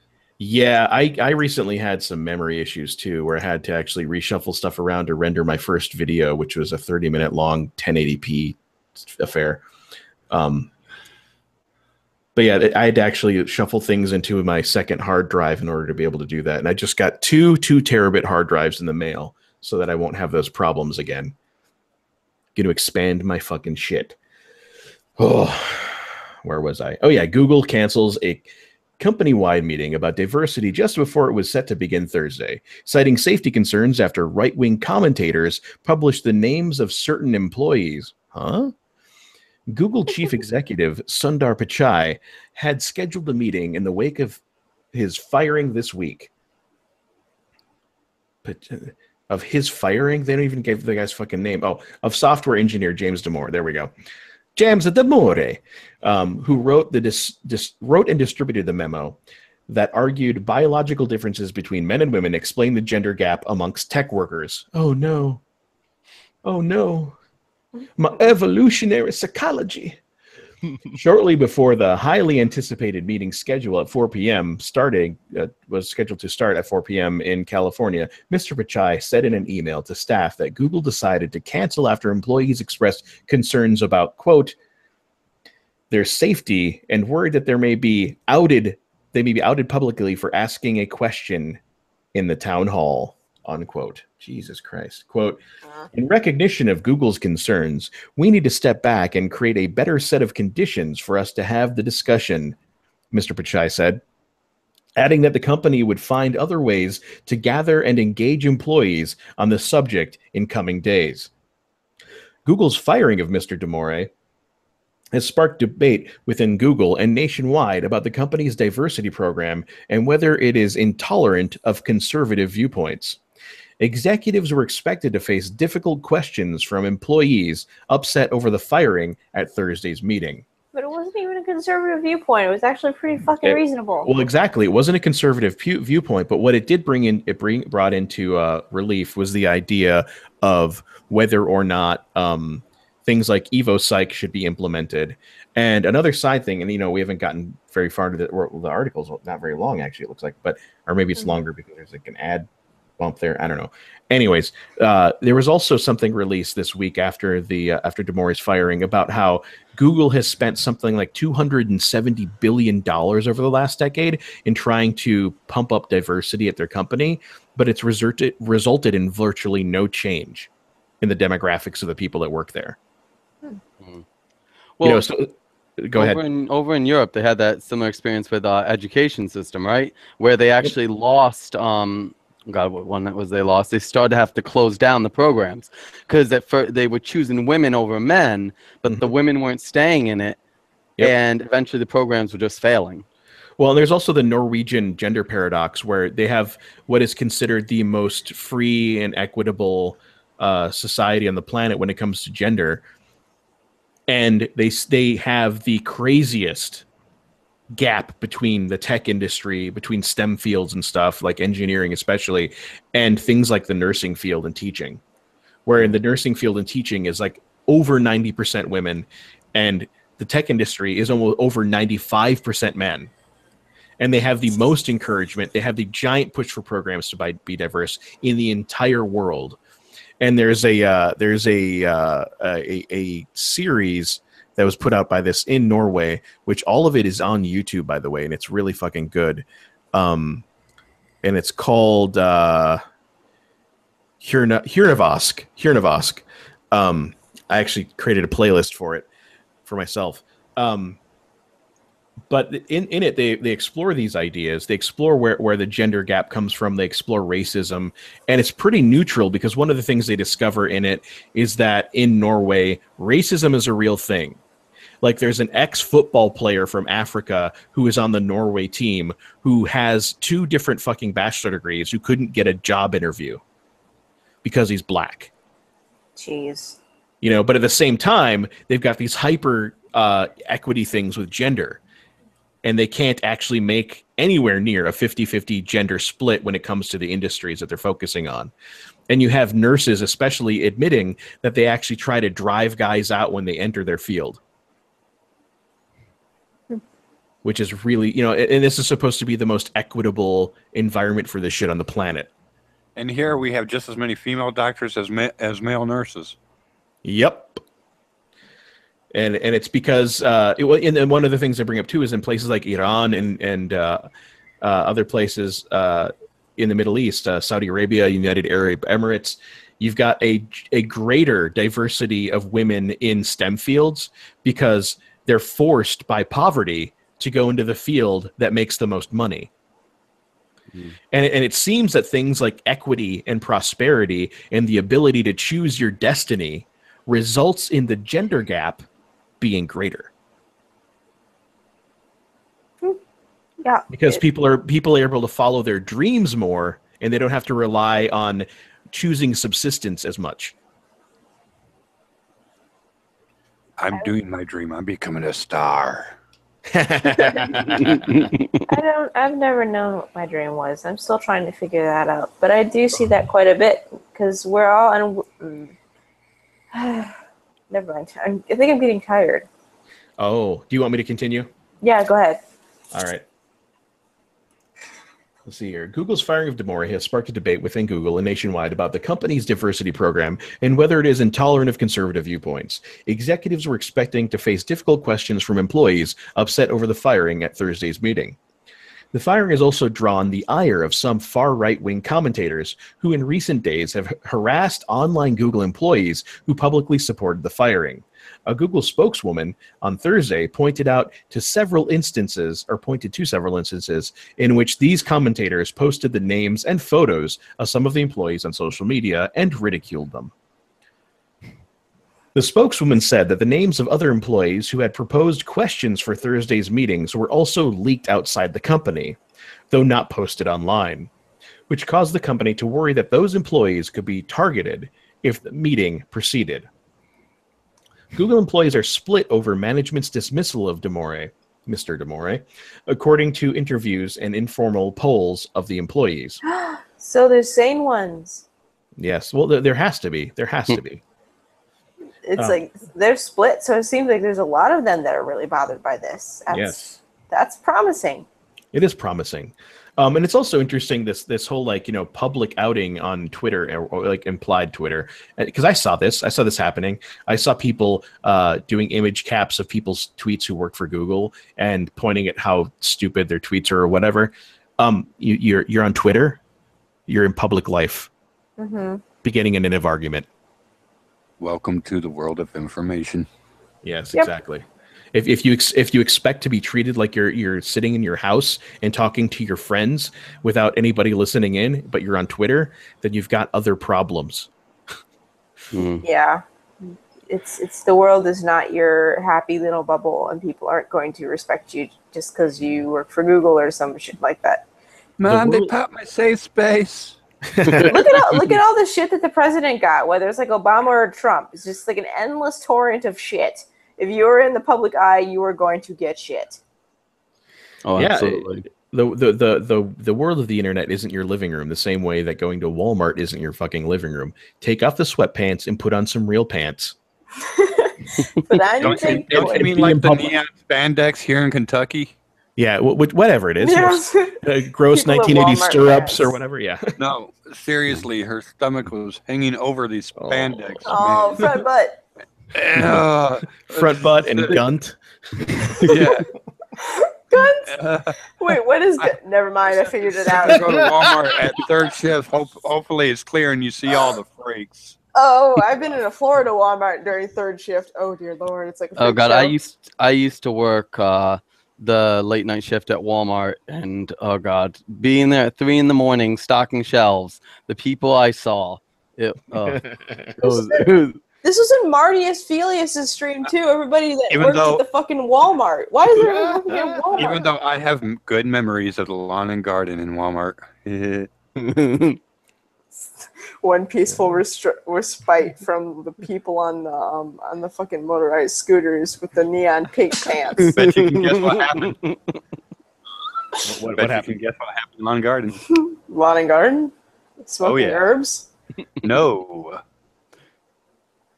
You rubbed your Girl with a penis. short skirt. planting Oh, a seed. good. Planting There a you some go. seeds. I was just gonna guess that you rub your penis on a bunch of plants, but Tempting. that Probably works, happened too. though, regardless. And Hey, that hydrangea was looking at me funny. It was asking for it. it's You shouldn't have wore those leaves. You shouldn't have worn that particular pair of camo pants. oh my god. This is fucking Walmart. Okay. But yeah, Okay, it's- so We're all I punk just struck had a here. flashback to Alice in Wonderland, that whole scene with the flowers, and there's the girl flowers, and they're getting like molested by the male flowers or whatever. Mhm. Like it was just that was so. that was a stupid. weird scene. Yeah, that was a very weird scene. And Keep it your was stamen away from me. I will say to get back to this, the whole thing, like especially the title, because I hadn't read this yet, but diversity meetings, oh god, diversity events in general, I look at them very differently than I did prior. Just like they've become basically a competition of the oppression points, and I've joked before, like, first of all, any opinion that might be the other is definitely squashed in these meetings. I've been to them, and it kind of saddens me because at my old college, which is out in the freaking country, you could smell manure on even a warm, cold day, didn't matter. We were able to have what we call diversity panels and discussions, and we would discuss many topics. We discussed the LGBT community, issues concerning people of color. We discussed so many things, and we actually would all sit around, and even the opposing viewpoints, you were allowed to express yourself. I mean, you obviously you weren't allowed to yell at each other, call each other fucking assholes, but that applied to both sides. You just had open discussions. Like I would sit across and have a discussion with someone who didn't believe, that gays should be allowed to get married, and obviously very much disagreeing with them. But we could actually have open discusons, and that's and just not degenerate into ad hominem insults. Yeah, Right. exactly. You couldn't go. Yeah, you couldn't go into the into insults, of course, but you just could express a view, and that's not something that's anymore. I joke, and I kind of joked with this when I was doing a live stream with I Rate Bear, and I've done it with Prince of Queens. Is that this is pretty much how I view, especially an LGBT intersectional diversity meeting right now. Is if I were there as a white gay man, I would have stand up. All right, as soon as a black gay man stood up, I would have to sit my ass down because obviously more adversity, more points there, oppression points. But as soon as like a black lesbian stood up, he would have to sit his ass down. The black guy would. And then if a black transgender lesbian stood up, well, then the black lesbian needs to sit her ass down. Then we got the albino black. I'm like, it goes to this point to where you pretty much have an albino person of color in a wheelchair who's also transgender, Has a mental bisexual, illness. and a Muslim, and basically that's the queen of you know, of all the stuff. And it honestly, that may seem like an exaggeration, but that really feels what they've become. It is actually that. Yeah. And there's actually, you know, there's a corporate advantage to this too. And this is, you know, my tinfoil hat take on the whole thing. But there's a corporate advantage to it. And it's the idea of divide and rule. When you do things like you have, you know, and keep in mind, I'm a liberal, but I distrust authority so much that, like, this is where my head goes. Corporations and governments can do things like suppress wages and make it so that competition at the bottom gets so diluted that they can just look at their bottom line and be a lot happier about it if they divide people against each other. So when you have rampant open immigration, it makes it so that poor people are just competing with poor people to drive down wages. Yes. And in the tech industry, what it works like is you've got all these professionals who have master's degrees and doctorates and all this stuff who are getting into these fields. And the way to make it so that the competition for wages just keeps getting driven down is you make it so that the demographics stay apart. You look at things like the way the Raj was, the British Raj was done in India. They implemented this as an explicit rule in the military divisions within the British Raj. They made it so that Muslims and Hindus, etc., were all separated by their religion and by their ethnic background, instead of making a plurality of them like having to work together. They pitted them against each other so that none of them would be able to take power back from the British, because they all hated each other just as much, and they were kept divided within the same military. And I see this happening in corporate structures and within society, within academia, within all this. And what it feels like to me, and this is, you know, hyper tinfoil hat or whatever, but it feels like to me a divide and rule kind of strategy on the part of those who hold power and don't want other people to rise to the top. It is. They just make sure. My husband calls it the crabs in a bucket mentality, and as long as they make sure that we all keep that mentality, we'll keep pulling each other down, and they don't have to lift a fucking finger. And people are falling for it, and it's very fucking frustrating. And people at the top encourage it so that they can make their bottom lines more padded out, so they can keep funneling resources and money upwards instead of having it be more spread by people who actually earn, you know?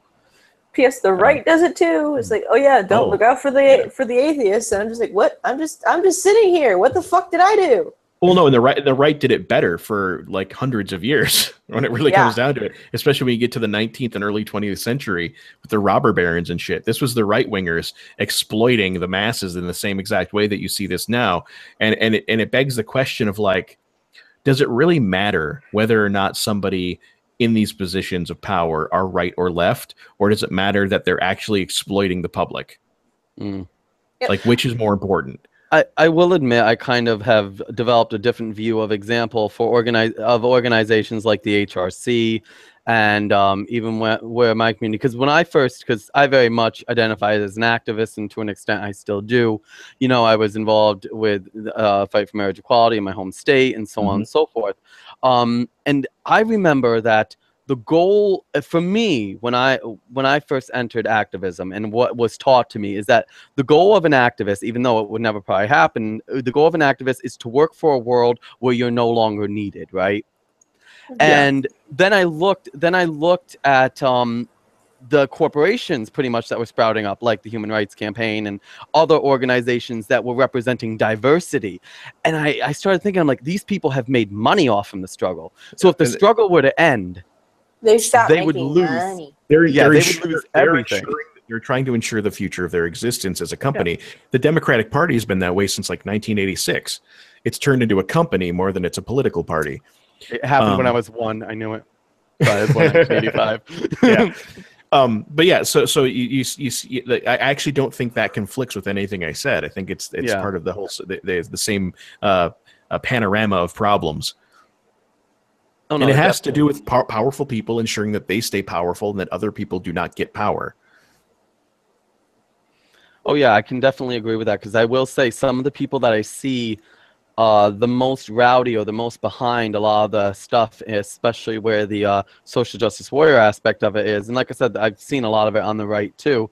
Are the people who, interestingly enough, are the most well off. Mhm. The people leading this, the people encouraging it, are actually fairly well off, and they're preaching about oppression and the struggle.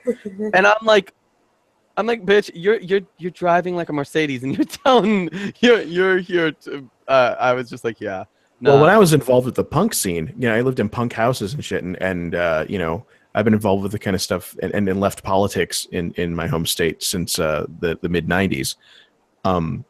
And the people that were the most vocal and the most insanely radical were rich suburbanites and exurbanites and rural kids who came into the city, disavowed their Christian upbringing, and tried to live down the fact that their daddy and their mommy made enough money to make their lives secure.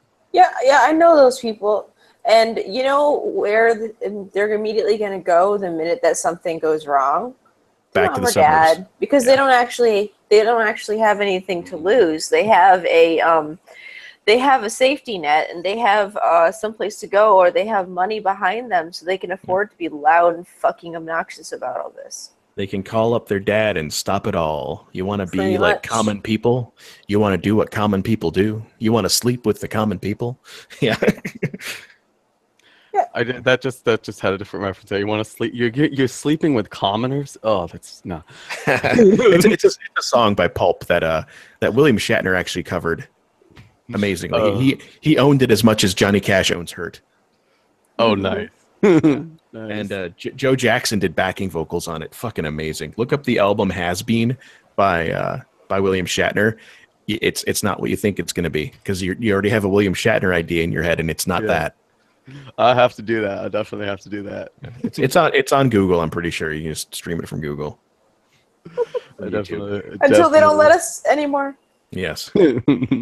True. Very right, true. So are we going to finish this article? Oh yeah, let's finish this, and I gotta go to bed. All right.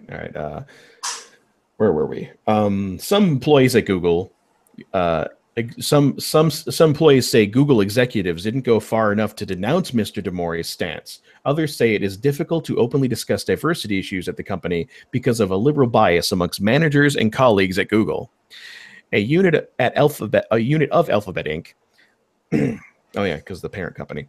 And one employee said that his manager's reaction to Mr. Demori's firing has made it explicitly clear that any view not left of center is not welcome. The variety of responses reflect that there are many conservatives and libertarians amongst the employee ranks at the tech firm, even though they are seen as predominantly liberal. At Alphabet, which has nearly 76,000 employees, Mr. Demori's firing has posed a test for how employees' views compare with their coworkers, inflaming feelings still raw from the divisive presidential election, employees said. At the meeting, executives had planned to field employee questions voted on by their peers. The questions with the most votes would get asked. A sample of some of the most popular questions as of Tuesday, according to employees, reflected the spectrum of views on the memo and its fallout. One question asked how Google will protect female employees who have been harassed online for criticizing the memo. Another asked whether Google lowers the bar for diversity candidates. Some questions complain about how conservatives aren't welcome at Google, and one asked how Google plans to stop leaks to the press. Ooh. Leaks. Mm-hmm. A person familiar added that an additional top question was, quote, what can we do to clarify for the entire company what there is, or what that there is, entire company that there is one single hiring bar, I assume, regardless of race or gender. There are definitely mixed feelings inside the company, one employee said. There are people of all political stripes, and they are outrage at the extreme of both ends of the spectrum, and more sanity in the middle. Moderate liberals at the company don't believe that the memo threatens the rights of women at the company. Oh, hey, look at that, sanity. Well, moderate conservatives don't think that Mr. Demori's firing means that they can't express themselves, this employee said. But ultimately, the loudest voices on the fringes drive the perception and reaction. Here I want to say something. because I noticed the first day of the memo coming out that there were certain conservatives who were actually defending Google firing the guy and Google taking action against the guy in general because they supported the idea of a private company being able to do whatever the hell it wanted. And this guy had technically breached the contract that he'd signed with Google by breaching their diversity rules and by breaching their non-disclosure rules. So they were like, even though I agree with the guy, Google's right, and I have to actually defend Google more than I defend the guy. Those are the ones that are just like, no, the government is bad. We don't want any government. We're going to let the companies run roughshod over everybody else because that's so much better. Yeah. We're not just trading one evil for another at that point. Like, yeah, you think that the companies if taking over are going to be better than the government. Okay, at least the government can pretend that they're trying to be for the people. Companies are literally only there to make profit and make no bones about it. Well, I'm gonna paraphrase Mussolini here when he's talking about anarchists, but I think that every ANCAP is probably a frustrated dictator. Yes. Like they actually just wish they could tell everyone else what to do, and because they can't, they just want to create their own little feudalistic fiefdom. Mm-hmm. All right, do you want me to continue? Yes. All right. Mr. Pichai said that said in an email Thursday that he had heard from many employees, quote, the vast majority of you are very supportive of our decision. A smaller percentage of you wish we would do more, and some are worried that you cannot speak out at work freely, he said, or he wrote. In the mobile app Blind, what is Blind? I've never even heard of that. Where users must use their work email addresses to verify their employees at a given company, a survey of Google employees reflected the division. Of 440 Google employees who responded to a blind survey on Thursday and Wednesday, why was that out of order? That's weird. Or Tuesday and Wednesday, sorry. I'm just dyslexic, so there's that problem. Tuesday and Wednesday, 56% say they disagree with Google's decision to fire Demore. Mr. Pichai said in an email to employees Monday, that's actually not very many people, though, considering they employ 76,000, 440 of 76,000. Mr. Pichai said in an email to employees Monday that Mr. Demore's memo violated company policies, and here we go, by advancing a harmful gender stereotype in our workplace. But he added that we strongly support the right of Googlers. Just put that, Googlers. It does sound like something that would have a dirty meaning on what, Urban Dictionary? Yeah. I'm a Googler. I'm a proud Googler. I've been in the Googler now it scene. does. Googler subculture. Oh gosh, just made me think. Because recently I got in a conversation about what tears mean in slang. So, anyways, yeah, I don't know if you know what that actually means, but Googler is going to become the new code word for Key Party. Oh God.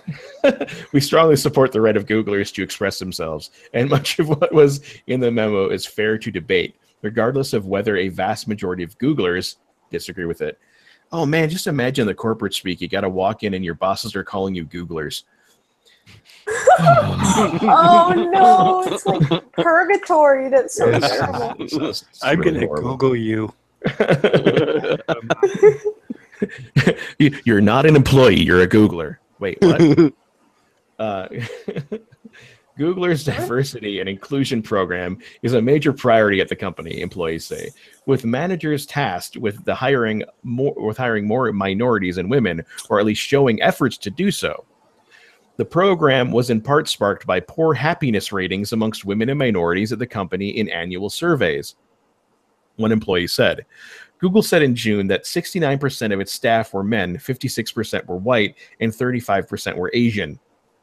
One employee said that he disagreed with Mr. Demore's memo, which he called academic harassment. What?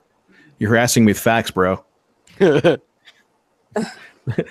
study totally fucks with my paradigm, man. Just stop it. You're harshing my vibe. And supported his firing, noting, quote, people have been fired for a lot less, unquote. But the employee said that the diversity program risks breeding dissent amongst the mostly white and Asian male staff, and he agreed with Mr. Demore that open discussion isn't possible at Google. quote, "There are some topics that are off limits, including gender and racial diversity," he said.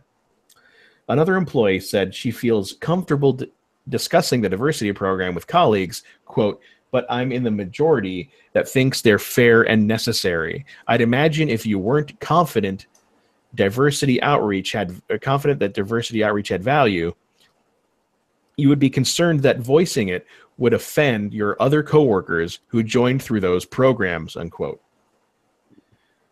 It's more safe spacey stuff. Yeah. So it's just this diversity, the diversity programs and all that stuff, and the outreach. It's interesting because I kind of had an experience with that a little bit in a job, and I didn't feel about it. Looking back on it, I feel a very different way. I actually found out that I was once hired for a job, specifically because they knew I was gay. Yeah. When I was working in retail. The retail store that I worked for had a wedding consulting department. And at one time, to follow the stereotypes even more, I was actually studying to be an event planner. And I had an interest. I know. And I had an interest in weddings. So I applied for the position when it opened up for the wedding consultant. And I ended up getting it. And I found out after, because one of the women who had worked the position prior, she goes to me, she goes, "Yeah, the corporate manager, the woman, she only hires either women or gay men for this position." Oh. And I remember at first, I don't know, because later when I thought, when I really focused on it, I was like, so what was my work ethic or anything really taken into consideration? Did I really have to put that out there? I don't know. I like I said, I experienced that a little bit in that moment, and I don't know. I wasn't a fan of it. Before that, I actually had a little bit more of a positive view of diversity programs, and I viewed them as a bit more essential. But looking at it after experiencing that, and then looking at it and wondering, was the content of who I am as a worker valued at all here, or was I honestly just hired for this because I like dick?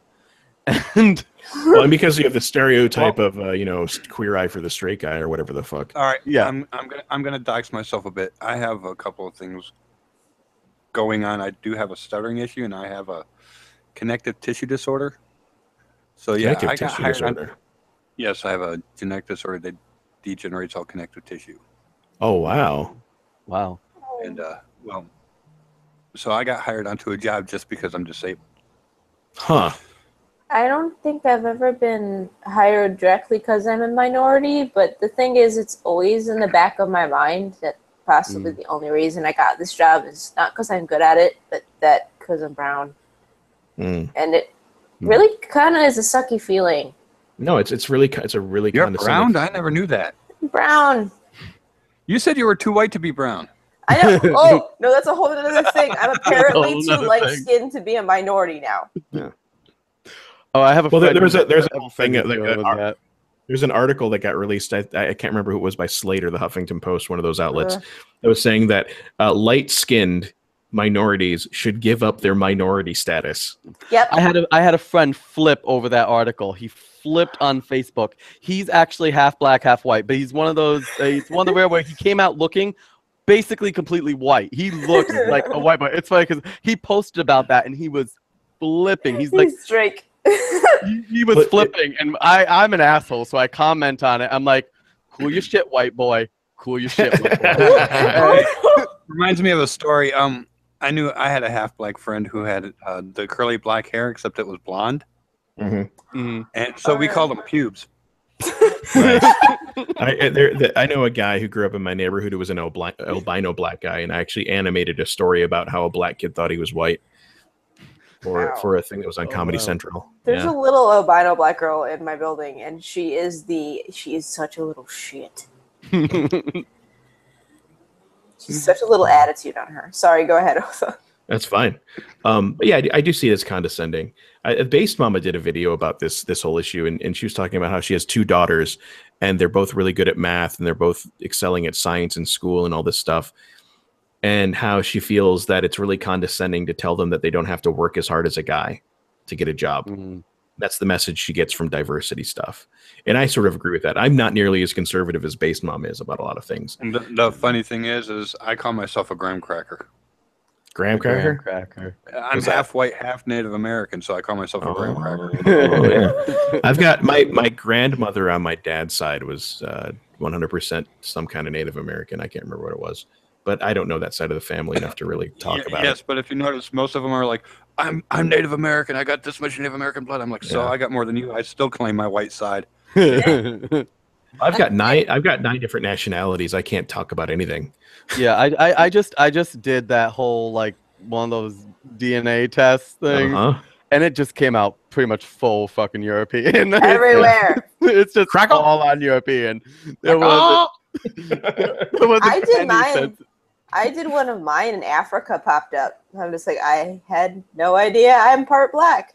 There we go. That's information I didn't know.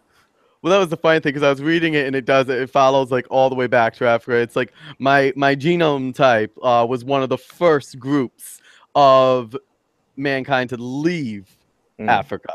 Anyway, it was very fascinating. I will admit that's actually been upended in the last few months. There's some research that came out that showed that the earliest hominid to be discovered was actually in Greece and in I think Uzbekistan. Oh wow, that's they found off. Yeah, it's way far off from Africa. Yeah. But the thing that people don't really take into consideration with this stuff, they instantly think of the Mediterranean and the Black Sea and all this stuff kind of being in the way of all that. Back then, it was just one giant plain that led up to Europe. Yes. The Mediterranean Sea was just not there in nearly the same way. There was lakes there, but it wasn't like this, And the Sahara was a jungle. Yes, the Sahara was a jungle. It was very temperate climate. Yeah. Oh, go on. You go ahead. No, I was gonna say it's funny speaking about the genetic testing because there's a documentary on Netflix that I watched, and it's about when white supremacists tried to buy up this small town. And in North Dakota, right? Yeah, in North Dakota, yeah. And the main leader there, he actually had gone on a talk show where he did a test, one of those tests, and he came out. What was it? I know it was like 14%. It was 14% African. Nice. 14% African, and the host of the show, she's a black woman, and she goes, "Come on, put it here, my brother." And I would have totally done exactly what you did. And he just like the look on his face was like, great. Purity. I would, because he was talking about his purity, his white purity, and here is 14% came up, and she's like, "Put it here, brother." You know what's funny? That's actually more than what I had. Mine was only like 5%. Wow. I'm more white than he was. Yeah, I was more excited because I got above average on my Neanderthal. So I was like, "That's good. That's great." Doesn't it max out at like 3% or something? Yeah, I believe it's around that. But the average is like 1.3%. I was like, I got 1.5%, so I'm a little bit above average there. So that explains a lot. So it's good. This is why I say that I'm basically the United Nations fucking, because there was stuff that popped up that I didn't know I was. Like there's a spot in Asia that popped up too. Nice. That one was totally out there. So I'm like literally on every continent I have. Well, before you took the test, like, what was your understanding of your heritage? Moroccan by way of France. So like French Moroccan, Polish, Russian, Puerto Rican, and German. Wow, that's a lot of stuff. That's a lot of stuff. And then there was more. Yeah. When you finally took the test. Yeah. And it was like the African was like sub-Saharan. Yeah, that's interesting. Huh. Not North African, which is weird because that's where Morocco is. So like that would have made sense. But then like sub-Saharan African popped up, and I'm just like, I wonder where that came from. I wonder where the freaking Asian came from. No way to know. The Russian part of Asia, so that's probably the Russia part. But yeah. Well, yeah. Well, Russia is it does expand over almost the entirety of Asia. Yes. Well, it actually does go over the entirety of Asia, all the way over to Reykjavik. Or not Reykjavik, that's Iceland. I'm blanking on stuff. Whatever names of places. I think there's more Russia. There's more Russia in Asia than there is in Europe.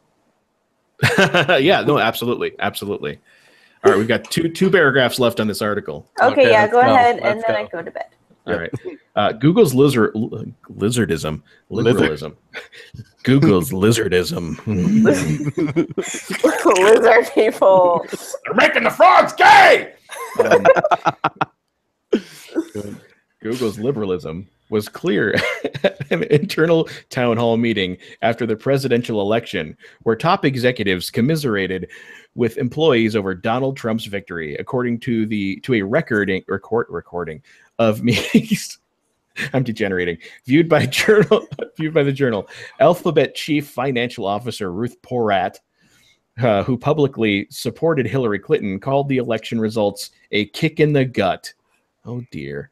Executives fielded a variety of questions over the hour-long meeting, but none of the questions in support of Mr. Trump's victory. Eileen Naughton, Google's human resources chief, said at the meeting that she was pleased to see employees holding spontaneous support groups. Spontaneous support groups? What? Oh, give me a cuddle. Trump won. Give me a cuddle. I can't handle Like it. Opal. Buy me a pony. Oh, please don't. What? Mimic Opal? Yes. No Opal. Bye. Wasn't she supposed to be here or something? Yes. I have no idea where she is. That's fine. That's fine. I'm fine with that. I love Opal. You Her can voice, do like, the the first time I heard her voice was that last live stream, and I was like, oh my god, this voice. I was like, I love it. I have to have her on my channel one time to discuss. No, I'm fine. I'm fine with the voice. I just think that her antics a lot of times derail stuff. Mm-hmm. And I don't want to get super derailed. I'm actually really happy that we actually You're being yelled at for imitating Opal. Yeah, I'm really happy that we just look at that. Commander AMB was yelling, "Please don't imitate Opal." Is he still? But she derails. Yeah, because I freak him out. She derails things, and I'm really glad that we've actually had a discussion tonight, as opposed to being like, let's talk about our YouTubes and let's talk about things that are just totally distractions. No, we're actually Vibrators. Relatively on top. Yeah, vibrators or babies. Oh God. Yeah, she needs to stop talking. She promised not to talk about her baby if she came on this time. That's good. So they held spontaneous support groups. That's frightening. But she also added that she had heard from conservative employees who, quote, haven't felt entirely comfortable revealing who they are. So I believe we need to do better. We need to tolerate and be inclusive. So, except for this one guy that we're gonna fire. Yeah. For this one guy, because he violated his contract and yada what's. It's the Google branch of Jehovah's Witness. I gotta stop presenting my screen now. Oh, me too. Yeah, there we go. To let you know about that joke, I came up with it when I was walking through the hood in Grand Rapids, Michigan. Stop. How do I stop this? I don't see the stop button. So, question for other people here, because I know I said I had. Anyone actually been to a diversity panel or any kind of diversity event? I have not. Not at least in the way that I think a lot of people would be suspecting. But what I have is done is I've been to sort of private community meetings within the punk rock left and within the collective restaurant and business community that the left have, in where I live. And it very much revolves around diversity, in the sense that they were like, well, this is really frightening that we're not able to demand or somehow, able to demand or somehow implement a situation that requires there to be more Black people or more Native American people or more whatever people that they desire to have there. I've encountered that a lot, and it's like, well, you're mostly getting college educated white people because those are the people that end up in the punk scene. Those are the people that end up in the puck scene. And you can't really demand that these things change and force it to happen. It's just not a possibility.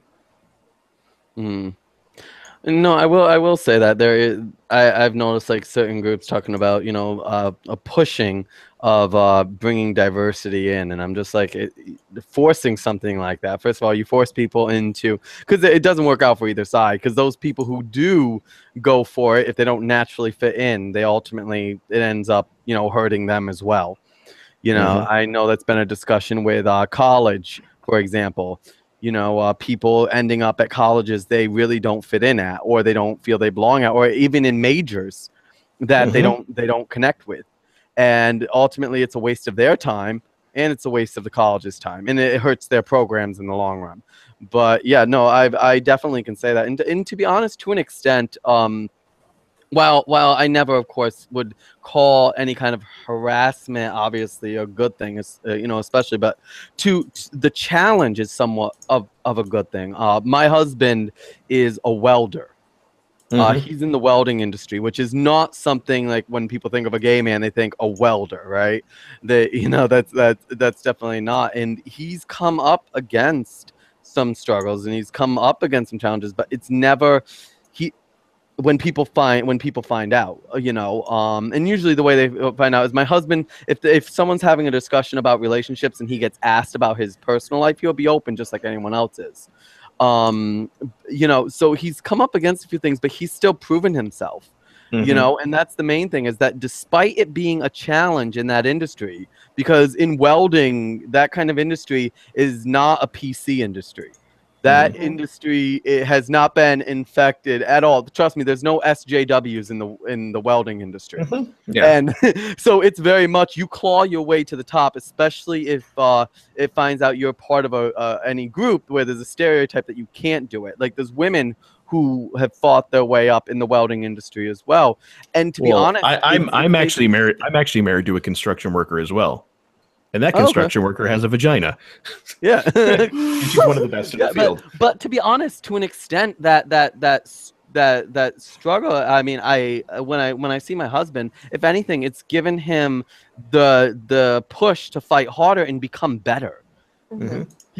That's how he's used it. I mean, he doesn't complain about how he wants things easier for him, or he doesn't complain about how he wants language to be controlled on the job site. If anything, he gives it back. He definitely gives it back. If like some of the guys were talking about, like when he was going to the welding school, it was funny. He was the guy was what was it? One of the professors would always give him shit, and the professor was like, "Here." One time they were dealing with wood though, and the guy's like, "Here, I need you to hold on 1 second, Thorn. I think you're presenting me. I think that's the problem. I'm looking at the stream. I think you're presenting me. Oh. Okay. Oh. Hello? Yeah. Yes. Okay. Yep. I stopped. It should have stopped. Okay. I think it's just being weird. Okay, because I'm just seeing my icon in the stream. I know. Okay. I already clicked it off. I don't know what it's doing.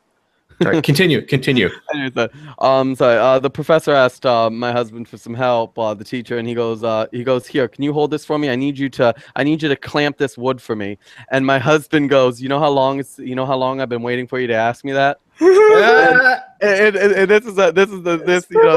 he had given him a lot of shit, like jokes and stuff, and then the guy's face just blushed. So my husband learned to give it just as well as he received it. He didn't expect the environment to change for him. If he wanted that world, he realized he had to adjust to that world. Obviously, like outright hate would not be something that he would accept, but a little bit of back and forth and a little bit of being an asshole a little bit here and there. That's completely. Construction work has an innate amount of danger to it, no matter what part of it you're in, no matter what subfield, and that danger makes it so that you need to build camaraderie. And the way you build camaraderie in just about every situation without actually going through like weird violent trials and shit like that, like you're in the fucking 14th century or something, is by razzing each other.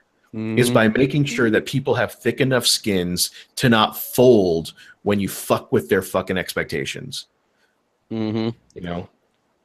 Oh no, absolutely. And you know, my husband, he had another interaction. This is kind of like a coming out moment for him with one of the other students. He was working on our wedding invitations. My husband designed them because he's also a graphic designer.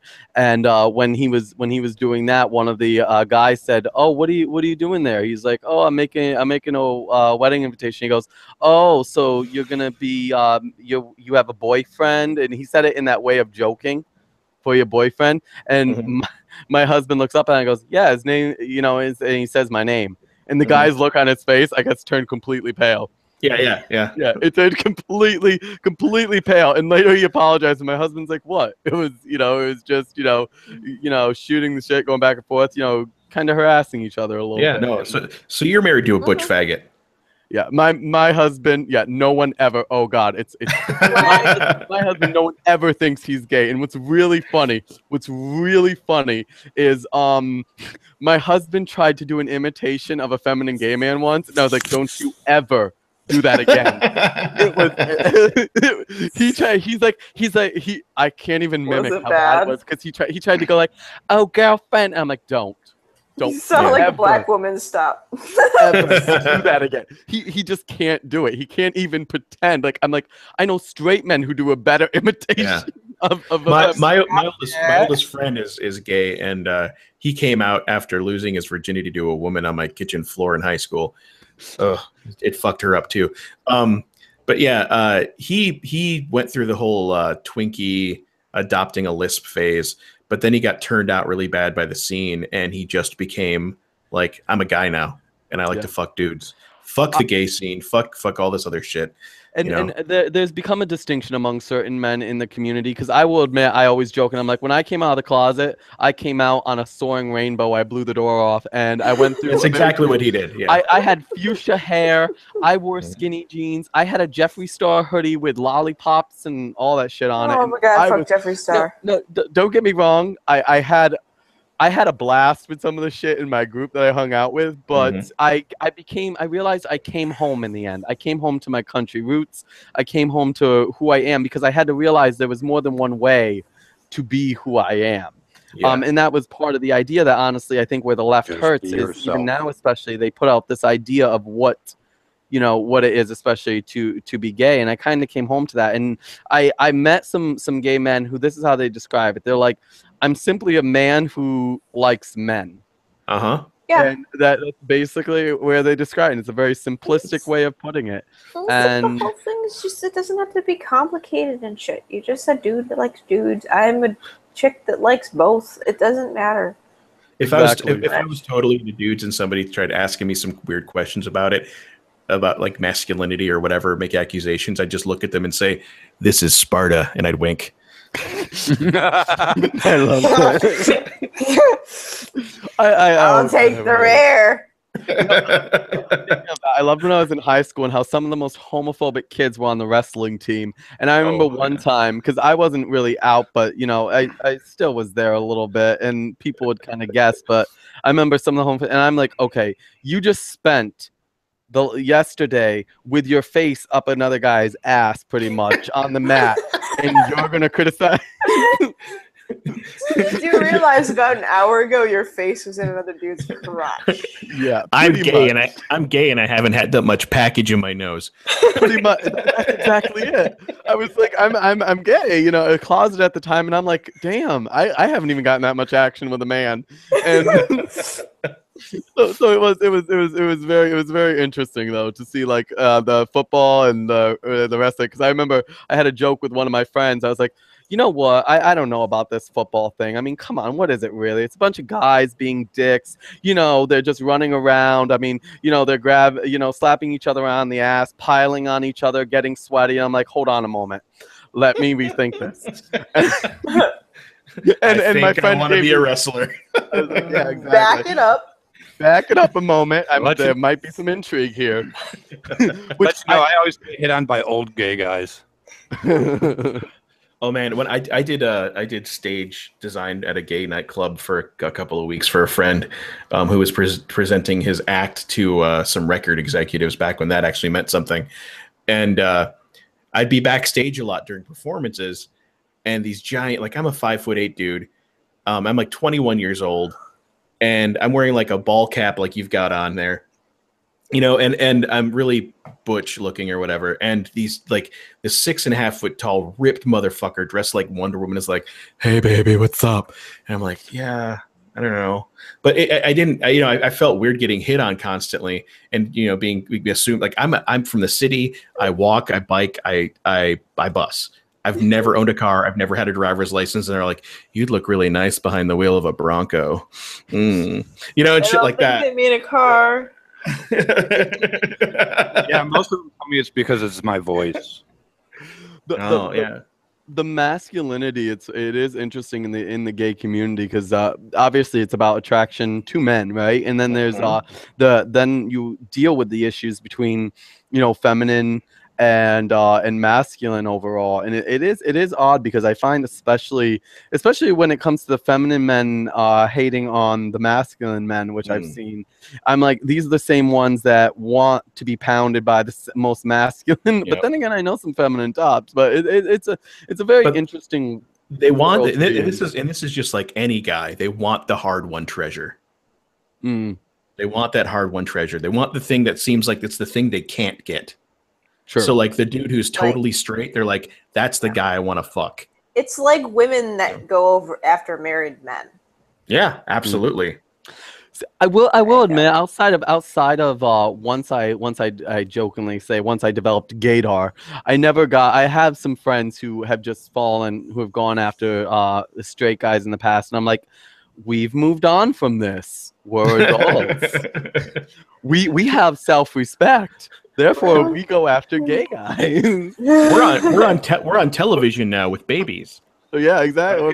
I'm like, oh god. And then it is interesting though that especially in like the porn industry, the gay porn industry, the focus on the straight, the straight man, straight to gay, or those kind of things. And I'm like, but I find those more annoying now because I'm like, but there's gay men who that's just naturally who they are. Yeah. So we You're feed just into reinforcing a stereotype. Exactly.